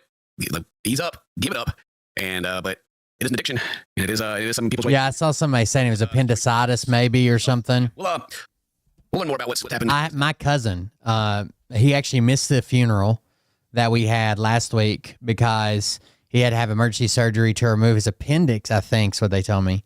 And then we heard today that he's in the ICU on a vent. So I don't know what the fuck happened. I haven't heard any more updates. But and I'll keep you posted on that. Rest in peace, Josh, King Cobra, JFS. And I'm not even, like, I was going to say, I'll miss you. And I will, actually. Like, I was like, people aren't going to believe. Can't be sarcastic. No. I was going to do a video. I mean, I still might do it. I got to be careful. Like, I was going to buy his cookbook. And me and Dave were going to cook his meals, you know? We're going to cook some of them. See what some of his best hits were. Dang, man. Anyway, he actually did seem like a sweetheart. And my heart goes out to him and his family. Rest in peace. His calzone recipe is pretty good. We'll have to try it. Pirate software is another one we've covered before. Software is what happens when you get. I don't know what's going on. His family. He's the only one that still lives around here. He's got a sister. He's not much older than me. Me and my younger sister, Jennifer too. Me and both my sisters. We grew up. Their house was like a duplex. Like the basement portion had a whole house. Right. It had bedrooms, bathroom, laundry. Kitchen, everything. And then the upstairs was 2 more stories. It had like a downstairs with like living room, kitchen, all that stuff. And then the bedrooms were upstairs. And we lived for years in that basement house underneath them. And they were like our older cousins. I would say maybe 8-10 years older than me. He has an older brother and a younger sister. And he's the middle child. So I grew up with him. But his sister lives in Kentucky now. His dad has passed away just a couple years ago. His mom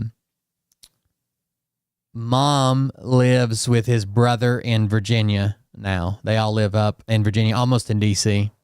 So they're all coming into town, but I haven't heard much else. Give someone with a massive ego a microphone and an audience. Not only does he have some of the worst takes the online gaming community has ever seen. Oh shit, no, this is actually really dumb. It's used car salesman garbage. This is shit. It's shit. Not only do I not want to back this, I'm going to actively tell people not to. He also seems deathly allergic to taking accountability. He wants me to sit down, grovel on my knees and be like, I'm so sorry, Mr. Yamato. It was all my fault, the mage. Even Dr. K, a professional psychiatrist, failed to make him realize his own arrogance. I think sometimes the things that I talk about in regards to those types of things is misconstrued as arrogance or boasting. In reality, I'm just trying to give context. So that is the problem right there. So I want you to listen to this phrase. This gets misconstrued as arrogance, but in reality, it's this. Yeah. That is the most arrogant statement on the planet, bro. Like, tell me I'm wrong. Okay, I don't see it that way, but all right. And the moment the internet saw his true colors, it was all downhill from there. Even then, the one thing he still had going for him was his technical prowess as an expert game developer and an elite hacker. It was a lot. So after that, I ended up going to work for the United States Department of Energy because I'm a hacker, offensive security guy, and I hacked power plants for the federal government. And now that I quit, and now I make video games on the internet. I've been doing this for a couple of years now. Well, as it turns out, much of what he claimed might have either been a flat-out lie or, at best, an over-the-top exaggeration. When Pirate Software told everyone of course video games for 20 years that he worked as a hacker, why did anyone believe him when this was what he was putting out? Why did it take this long for people to call him out for being a fraud when this is his magnum opus that took him 8 years? 8 years of perfecting your craft for something a middle schooler could make. This isn't the work of a professional. This isn't even the work of an amateur. It's pathetic. Hi, I'm the Internet Anarchist. I create weekly YouTube documentaries, and today we're revisiting the man who's currently going through one of the most spectacular downfalls in YouTube history, Pirate Software. How everything is built over the years is unraveling right in front of his eyes, and it's only getting worse with each passing day. Since, while being my nephew had a baby, supremely arrogant is bad enough, Pirate Software might even get this is my cousin that's older than me. Audience. Now, I've already made a video going over the major controversy that initiated his downfall, but if you haven't watched that video yet or need a refresher, here's a quick recap to get you up to speed. Pirate Software, aka Jason Thorhall, is an ex-Blizzard employee who, after allegedly working for the US government as a hacker for a bit, decided to develop his own video game in 2017 called Heartbound. He also started streaming his game progress on Twitch. Now, Heartbound does have like a cult-like following, for sure. Clips from those streams on YouTube Shorts. These shorts blew up big time, allowing him to gain millions of new subscribers on YouTube, over 80,000 paid subs on Twitch, and even break the Twitch hype train record 4 different times. I've had stomach pain and been terrified that it was like an appendix, because a guy I went to school with that works at the city was laying in bed one night, and his belly started hurting, and by the time he like raised up in bed, his shit had burst. Luckily, 911 showed up, took care of him, whatever, but you can die so fucking quick from that. And there's not a whole lot of build up to it. It's just like sudden pain. And if you don't get it taken care of, you're just fucked. But then 2025 rolled around, and Thor managed to destroy the goodwill the internet once had for him. First, by causing his friends to lose months of progress in a hardcore world. I always wondered, so this guy had been showing up in my For You page and my suggested videos and stuff. I wondered how he suddenly started getting recommended to everybody. Of Warcraft game and refusing to take accountability. Just wants me to sit down, grovel on my knees and be like, I'm so sorry, Mr. Yamato. It was all my fault, the mage. And then by taking a stance against the Stop Killing Games initiative, which would stop game publishers from killing games people had already paid for. Oh shit, no, this is actually really dumb. It's used car salesman garbage. This is shit. It's shit. Not only do I not want to back this, I'm going to actively tell people not to. He misunderstood the whole movement on a fundamental level, and then used some of the harshest language he's ever used to speak up against it. That's horrible goddamn direction. That's awful, dude. No, eat my entire ass. The level of stupid that I just had to receive was like sitting on Twitter for 12 hours. This shit sucks. That's a really stupid ass move. That's an incredibly stupid ass move. I think this is ass. This is complete garbage. All of this can eat shit then. I dropped the mask entirely.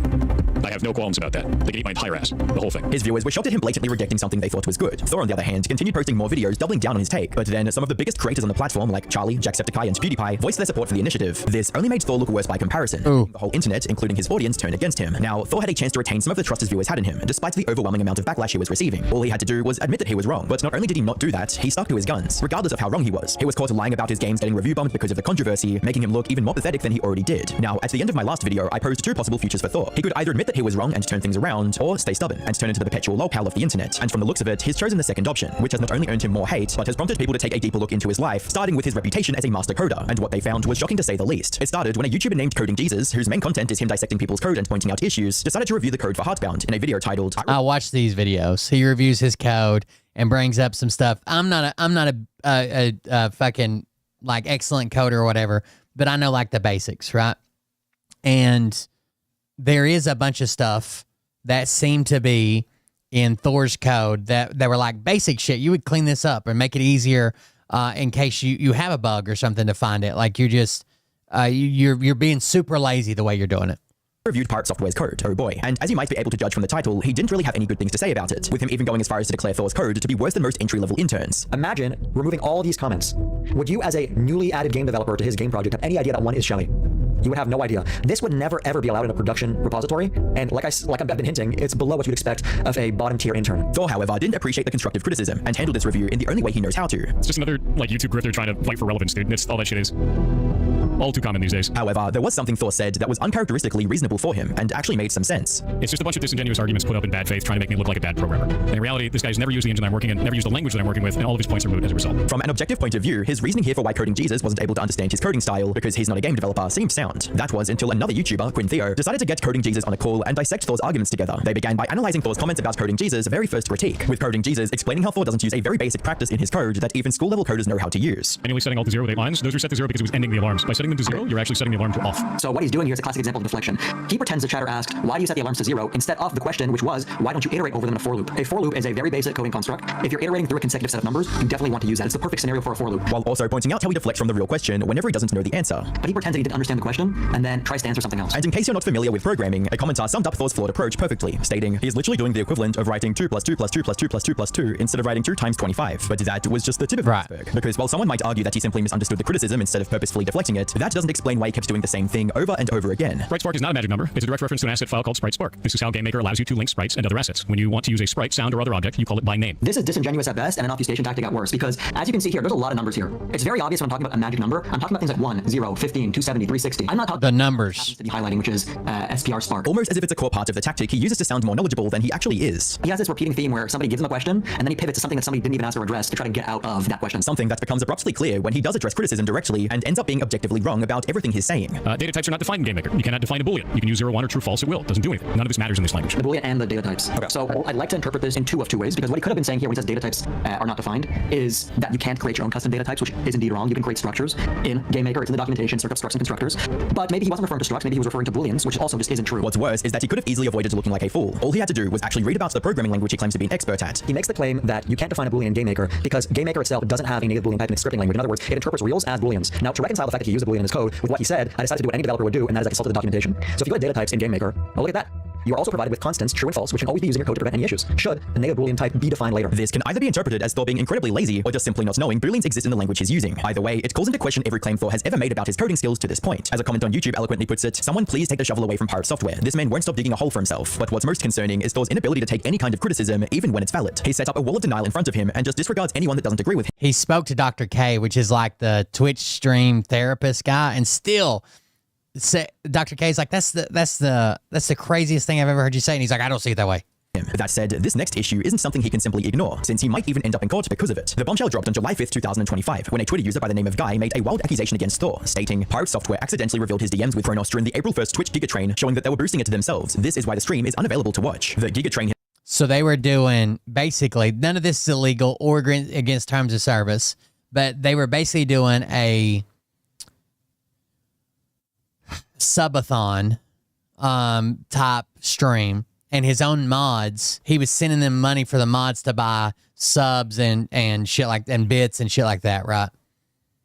He's talking about here is actually the record-breaking Twitch hype train Thor was able to reach on April 1st, 2024. A hype train, for those who don't know, is a Twitch feature that gets activated when a streamer starts receiving a lot of donations or gifted subs in a very short span of time. It then continues leveling up if the donations keep coming in, and the more a hype train progresses, the more rewards the donors unlock, including special emojis and gifts that they can use, incentivizing them to keep spending their money. As we mentioned earlier, Thor had already broken multiple hype train records before. However, all of them paled in comparison to the hype train on April 1st, 2024, as it managed to reach past level 105. This was a big milestone in Thor's career. It made headlines, and turned Thor into an even bigger name in the online gaming community. However, if what Guy was alleging on Twitter was true, it meant that this record wasn't as legitimate as it seemed, and the proof he presented was in the screenshot of the conversation Thor had with his head mod Kronos. Literally, he's telling him, like, this is what I've already bought, and he's telling him to buy other one. He's telling him the return on your investment, like if you're going to buy bits, you get 82% back, blah, blah, if you buy them in bulk. Like, hype train was active. Right, let me know if you do. Bits is going to be the best way to do it due to the return if you need to save it. Bits rather than T3 subs. T3 subs might be better, don't know. Bits is 82% return when you buy them in bulk. Have you bought any yet? I've done 100 tier 1 subs on my personal, ready to do 40 tier 3 subs on an alt. Can do bits instead or both. Did 50,000 bits at 20 seconds left. Okay, what is the alt account? Serendipitous bean. Put simply, this seemed like Thor telling his own mod to donate from an alt account to artificially keep the hype train going, and even telling him to use bits since Twitch would only take an 18% cut from them. Now, it was still possible that some important missing context could give this conversation a completely different meaning. Unfortunately for Thor, someone uncovered the deleted Twitch VOD this screenshot was taken from, and Thor's reaction to it told his viewers everything they needed to know. I wished I could place my head between them and go full burn mode and make... What? So he accidentally shows this on screen right here. What? What is this? Where is it? I'm gonna find this. I need to find your message. And then he instantly clicks on a different message to hide it. God damn it, click. Click your garbage machine. What? Who are you? Why are you like this? Number 420. Deleted. Not only does it prove that the screenshot is real, viewers could also see how panicked Thor became when he saw it, and how he immediately switched to a different chat before actually finding and deleting the text-to-speech donation that came in. Thor tried to deny any wrongdoing on Twitter, stating, Kronos used his own money to do this and asked if it was okay to do so. He wasn't paid for this or told to do it either. He's a grown man and can spend his money in whatever way he chooses. You can hate me all you like, but going after my staff is shit-tier behavior. Even Kronos, his head moderator, came out with statements of his own denying the allegations, reading, said this before in January during the World of Warcraft drama. People contacted me and others about donating during the hype train record in 2024. This year, I did less from the main and I did some from an alt. Removal of the VOD was, if I recall correctly, to prevent people from harassing donators as before. And while these explanations from both Thor and Kronos were still a bit suspicious, they were enough to end the controversy before it got any worse. Or at least, that's likely what they thought would happen. But on July 20th, 2025, someone replied to Guy's original Twitter post with yet another screenshot. This one showing the exact messages attached to the donation Kronos made with his alt account, Serendipitous Bean. It reads, so he lies. This is his account. And he's saying, I'm an in real life friend of Kronos. And excited that they are now free from corporate. Love your streams and what you do for your people here. There aren't many cool or supportive streamers left once they get big like this. Stay cool, bud, and tell Kronos that Ben sends their regards. But this is Kronos, pretending to be another person. In real life friend of Kronos and excited that they are now free from corporate. Love your stream and what you do for people here. There aren't many cool or supportive streamers left. That's crazy, right? Like imagine if Dr. J, I was sending Dr. J money to buy bits to donate, and then she was using an alt account and saying, hey, I'm best friends with Dr. J in real life, and tell her I said hi, you're the coolest streamer I've ever met. Kronos that Ben sends their regards. In other words, Kronos pretended to be his own friend, likely to avoid any suspicions from chat. However, what made this truly weird was the fake reaction Thor had when this donation came in. Serendipitous Bean with 50,000 bits said IRL friend of Kronos and excited that they're now free from And he knew this, Serendipitous Bean. He asked him, what is your alt account? Love your stream and what you do for people here. There aren't many cool or supportive streamers left once they get big like this. Stay cool, bud, and tell Kronos that Ben sends their regards. I'm sorry you had no Kronos in real life. Just like me. Now, it's possible Kronos just wanted to hide his own identity to not receive hate for donating so much. However, that just explains the pretending to be his own friend part. It does not explain the shameless glazing that followed. There's so much internet drama. I like it. I obviously it doesn't do well for like content. I know no one is super engaged with it, but man, I don't know. People are crazy.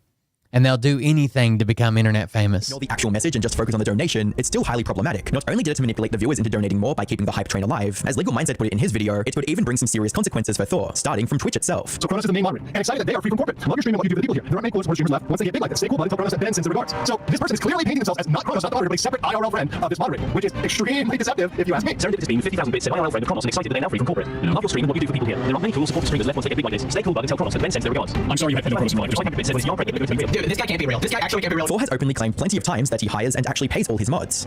I pay our moderators full. Yeah, we went through most of that.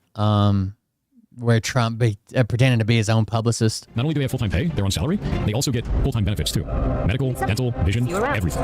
Like that's how this place stays cool. So it wouldn't be difficult for Thor to reimburse Kronos as part of his monthly paycheck. Only now, it could get him suspended or even kicked off Twitch entirely. But that isn't even the worst of it. According to Legal Mindset, this is also opens Thor and his mod up to facing legal repercussions from the federal government as well. His mods are paid and have benefits. But look how much money he's dragging in. Fuck, I would pay my mods too. The consumer's interpretation is reasonable in the circumstance. So the consumer is thinking this is a private party. This is somebody else. This is not. Herniated disc ain't a joke. Damn. God damn, dude. Well, I'm glad you're all right, at least.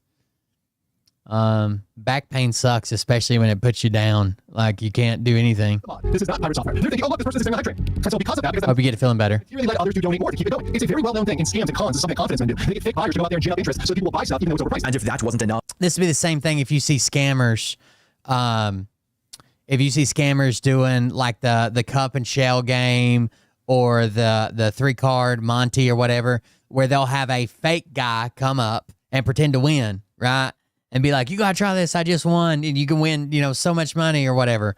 This is the same kind of concept. Thor and Twitch could also get trouble on a state level as well, based on Thor falsely advertising the success of his hype. Honestly, that's what you get. Ice King. It's where you're chucking those Mexicans back across Donald Trump's border wall. I would never advertise that I was the king of ice, but whatever. Train. So Consumer Legal Remedies Act, California has that, and I mentioned California by the way because that's where Twitch is. So it'd be very reasonable if a California donor, if a California whale brought a claim against a California corporation in a California court against Twitch and against Mr. Pirate Software. But beyond that, there's California Business Code 17500, which is the false witness statements or false misleading advertising, and this could be perceived as a falsely advertising that you're number one hydrate. Too many tamales. And you're the hydrate leader, this person that needs to be donated to keep this thing going to reach all these levels. When really most of those levels, or maybe a lot of those levels, some of those levels, were just artificially inflated by either Pirate Software's mod or these stock accounts, and who knows? We don't really have a full track on that yet. But even if he manages to escape any direct repercussions, these controversies have only accelerated his downfall, with the number of people unsubscribing from his YouTube channel each month jumping from 100,000 plus when the Stop Killing Games controversy happened to over 200,000 after these new controversies came to light. It truly seems like Thor's reputation has reached a point where even if he apologizes now or tries to take accountability, it's pretty unlikely that he'll ever regain the audience he once had. But just when we thought he couldn't sink further, he somehow found a way. As I was making this video, Quinn Thea dropped another bombshell by interviewing. I know the first time someone says something about your name, you're like, it has nothing to do with us. Immigration. I decided to make fun of it. Mr. Jason Thor Hall's ex-roommate, as well as the person who was in. So then this guy got an ex-roommate and co-worker on. Of his quality assurance work at Blizzard. Hi, my name's. They really tore this man's life apart. But all he had to do was back the fuck down. The internet is undefeated. When are people going to learn that? The internet is.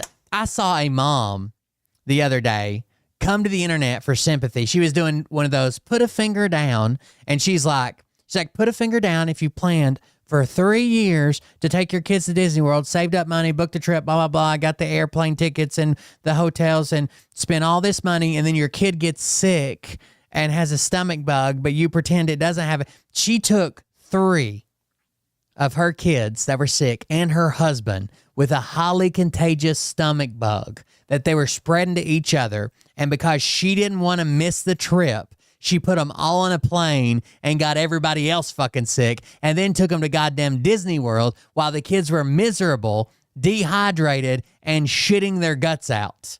And she came to the internet for sympathy to say, well, I had to do this because, and the internet's undefeated. If you're on the, if more than 90%, 75% of the internet's like, no, dude, you fucked up. Just be like, I fucked up. My bad. I fucked up. I go by Lydia Online. I am a lifelong artist and cosplayer. I worked for 5 years at Blizzard and then 8 years at Twitch. And I happen to work with Pirate Software at Blizzard as his wrangler on Diablo 3. And what she had to say about Thor was shocking, but not all surprising at this point. According to Cynthia, Jason was straight up bad at his job. He would constantly slack off and browse Reddit all day, and even when he did work, Cynthia often had to come in and correct. He got a job there. He likes to brag that he's the first second-generation employee at Blizzard. He got a job there because his dad worked there. Not because he's an amazing gamer. Blizzard is a huge game company, right? World of Warcraft and all that shit. He got a job there because his dad worked there. Mistakes. So we're talking dealing with all the spawns in the game, all the boss testing, having to do all the smoke tests whenever there were new builds, stats end to end, make a character run through to skeleton king kill. A 4-month-old or a 4-year-old and an 11-year-old, her husband, her, they all were passing it back and forth and still got on the flight, still got on the plane, refused to wear a mask, refused to do anything to protect anybody else. Her baby, well, maybe it was 4 months old, her baby shits all over itself. She forgot to pack diapers and wipes, so they got a naked baby on the plane. Her husband's puking on the fucking plane. Like, it's bad. Like, that's just testing builds. Whatever the task was for the day, it could just be spawning different monsters and testing their apex to see how they perform. That easy. But he would just kind of create a character and idle in the client and rerun it. That's literally what he did. He sat in front of me and I was assigning the tasks. So not only did I see the work he was not doing, I saw what he was doing instead. Worst of all, when Cynthia complained about his behavior to the higher-ups, nothing happened. Simply because Thor's father was also quite high up in the company. The same father, mind you, whose birthday is not even an afterthought for Thor these days. Birthday, and you missed it. You didn't call me. Neither did your brother. You guys both ignored me for my birthday. That isn't true. I sent you a text. No, you did not. Bullshit. That was last year. Bullshit. I got nothing. You sent me one last year. Did I send you one last year? Am I a shitty son? Oh, man. Wow. And it was last year. Wow. Oh, you worked for Blizzard? That's cool. And then you went to chucking Mexicans, dude. Talk about an upgrade. That's only the tip of the iceberg. His memorable moments at the company also included him yelling at his co-workers for not playing like elite gamers for a charity event. I was on his team for a league tournament, and he screamed at our team for apparently not gearing correctly to counter the other team, because we were just that bad, and it's not like we were losing so severely because we all played league regularly. It was not that big of a deal, and we're all sleep deprived. It was very early in the morning after an overnight of playing games, and we're like, seriously, dude, you were raging at everybody. Like, our entire team, he was just yelling across the floor at everybody. It's a charity event, correct? It was a children's charity event. But all of that pales in comparison to what he was like as a roommate. That I came home and went to the kitchen. All the dishes everywhere, like the pans, still food in them, on the stove, shit everywhere, food, countertops, everything everywhere. Like, it was not disgusting side, but it was very just a fucking mess. Worst of all, when he eventually did leave Cynthia's apartment, what she found in his room was nothing short of disgusting. When he finally did move out, I wish I had saved pictures of the state of his room. He had cleaned nothing, so I had to clean everything by hand. There was like, I don't know what on the walls in his bedroom, and you're just gonna have to like take my word for this. I don't know if it was snot or something else, just like white here and there on the walls, and more of the like random gray stuff, just spots and things. Now, these stories are from years ago. Unfortunately, from what we've seen of his game's progress, he still hasn't outgrown his slacking habits. It just makes you wonder how much more negative stuff about Thor will come out before the internet just moves on. Just like Only Deus, who's also continuing to fall into the realm of internet obscurity. Click the video on screen to find out why.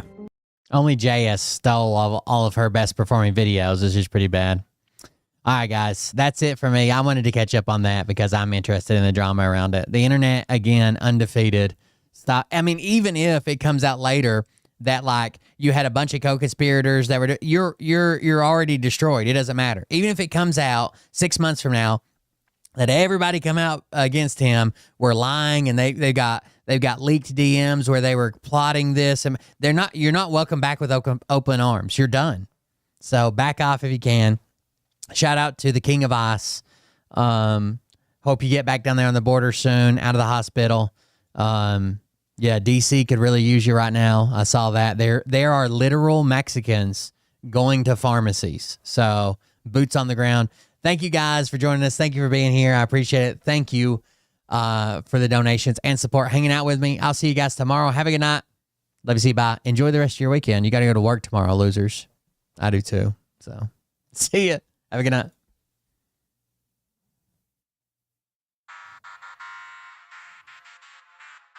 But I can tell you this about if this douchebag happens to see this particular show, you don't have the fork and balls to call out the people on this planet by name and tell them exactly who they are and tell them the rest of the world who they are. You don't have the fork and balls. You don't have the balls.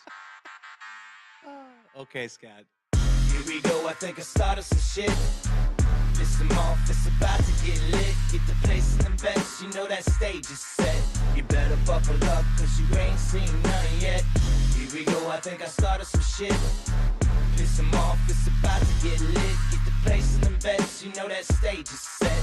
You better buckle up, cause you ain't seen none yet. And they say that I'm a lunatic. Well, listen, bitch, I came equipped with a quick wit and a 6 cents for the stupid shit. Where my true believer? Y'all need Jesus. Praise the Lord, head to the extreme. All these false fucking prophets who profit off of gossip.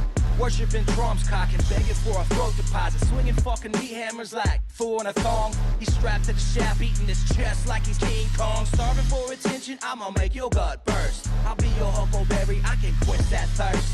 Baby eating lizard people, alien sex. What's next? Trump in a dress, fucking Flynn on his desk. A retard in a vest, climbing up 5G towers. Cause you told him if he did, he'd get fucking superpowers. Here we go, I think I started some shit. Piss them off, it's about to get lit. Get the place in the best, you know that stage is set.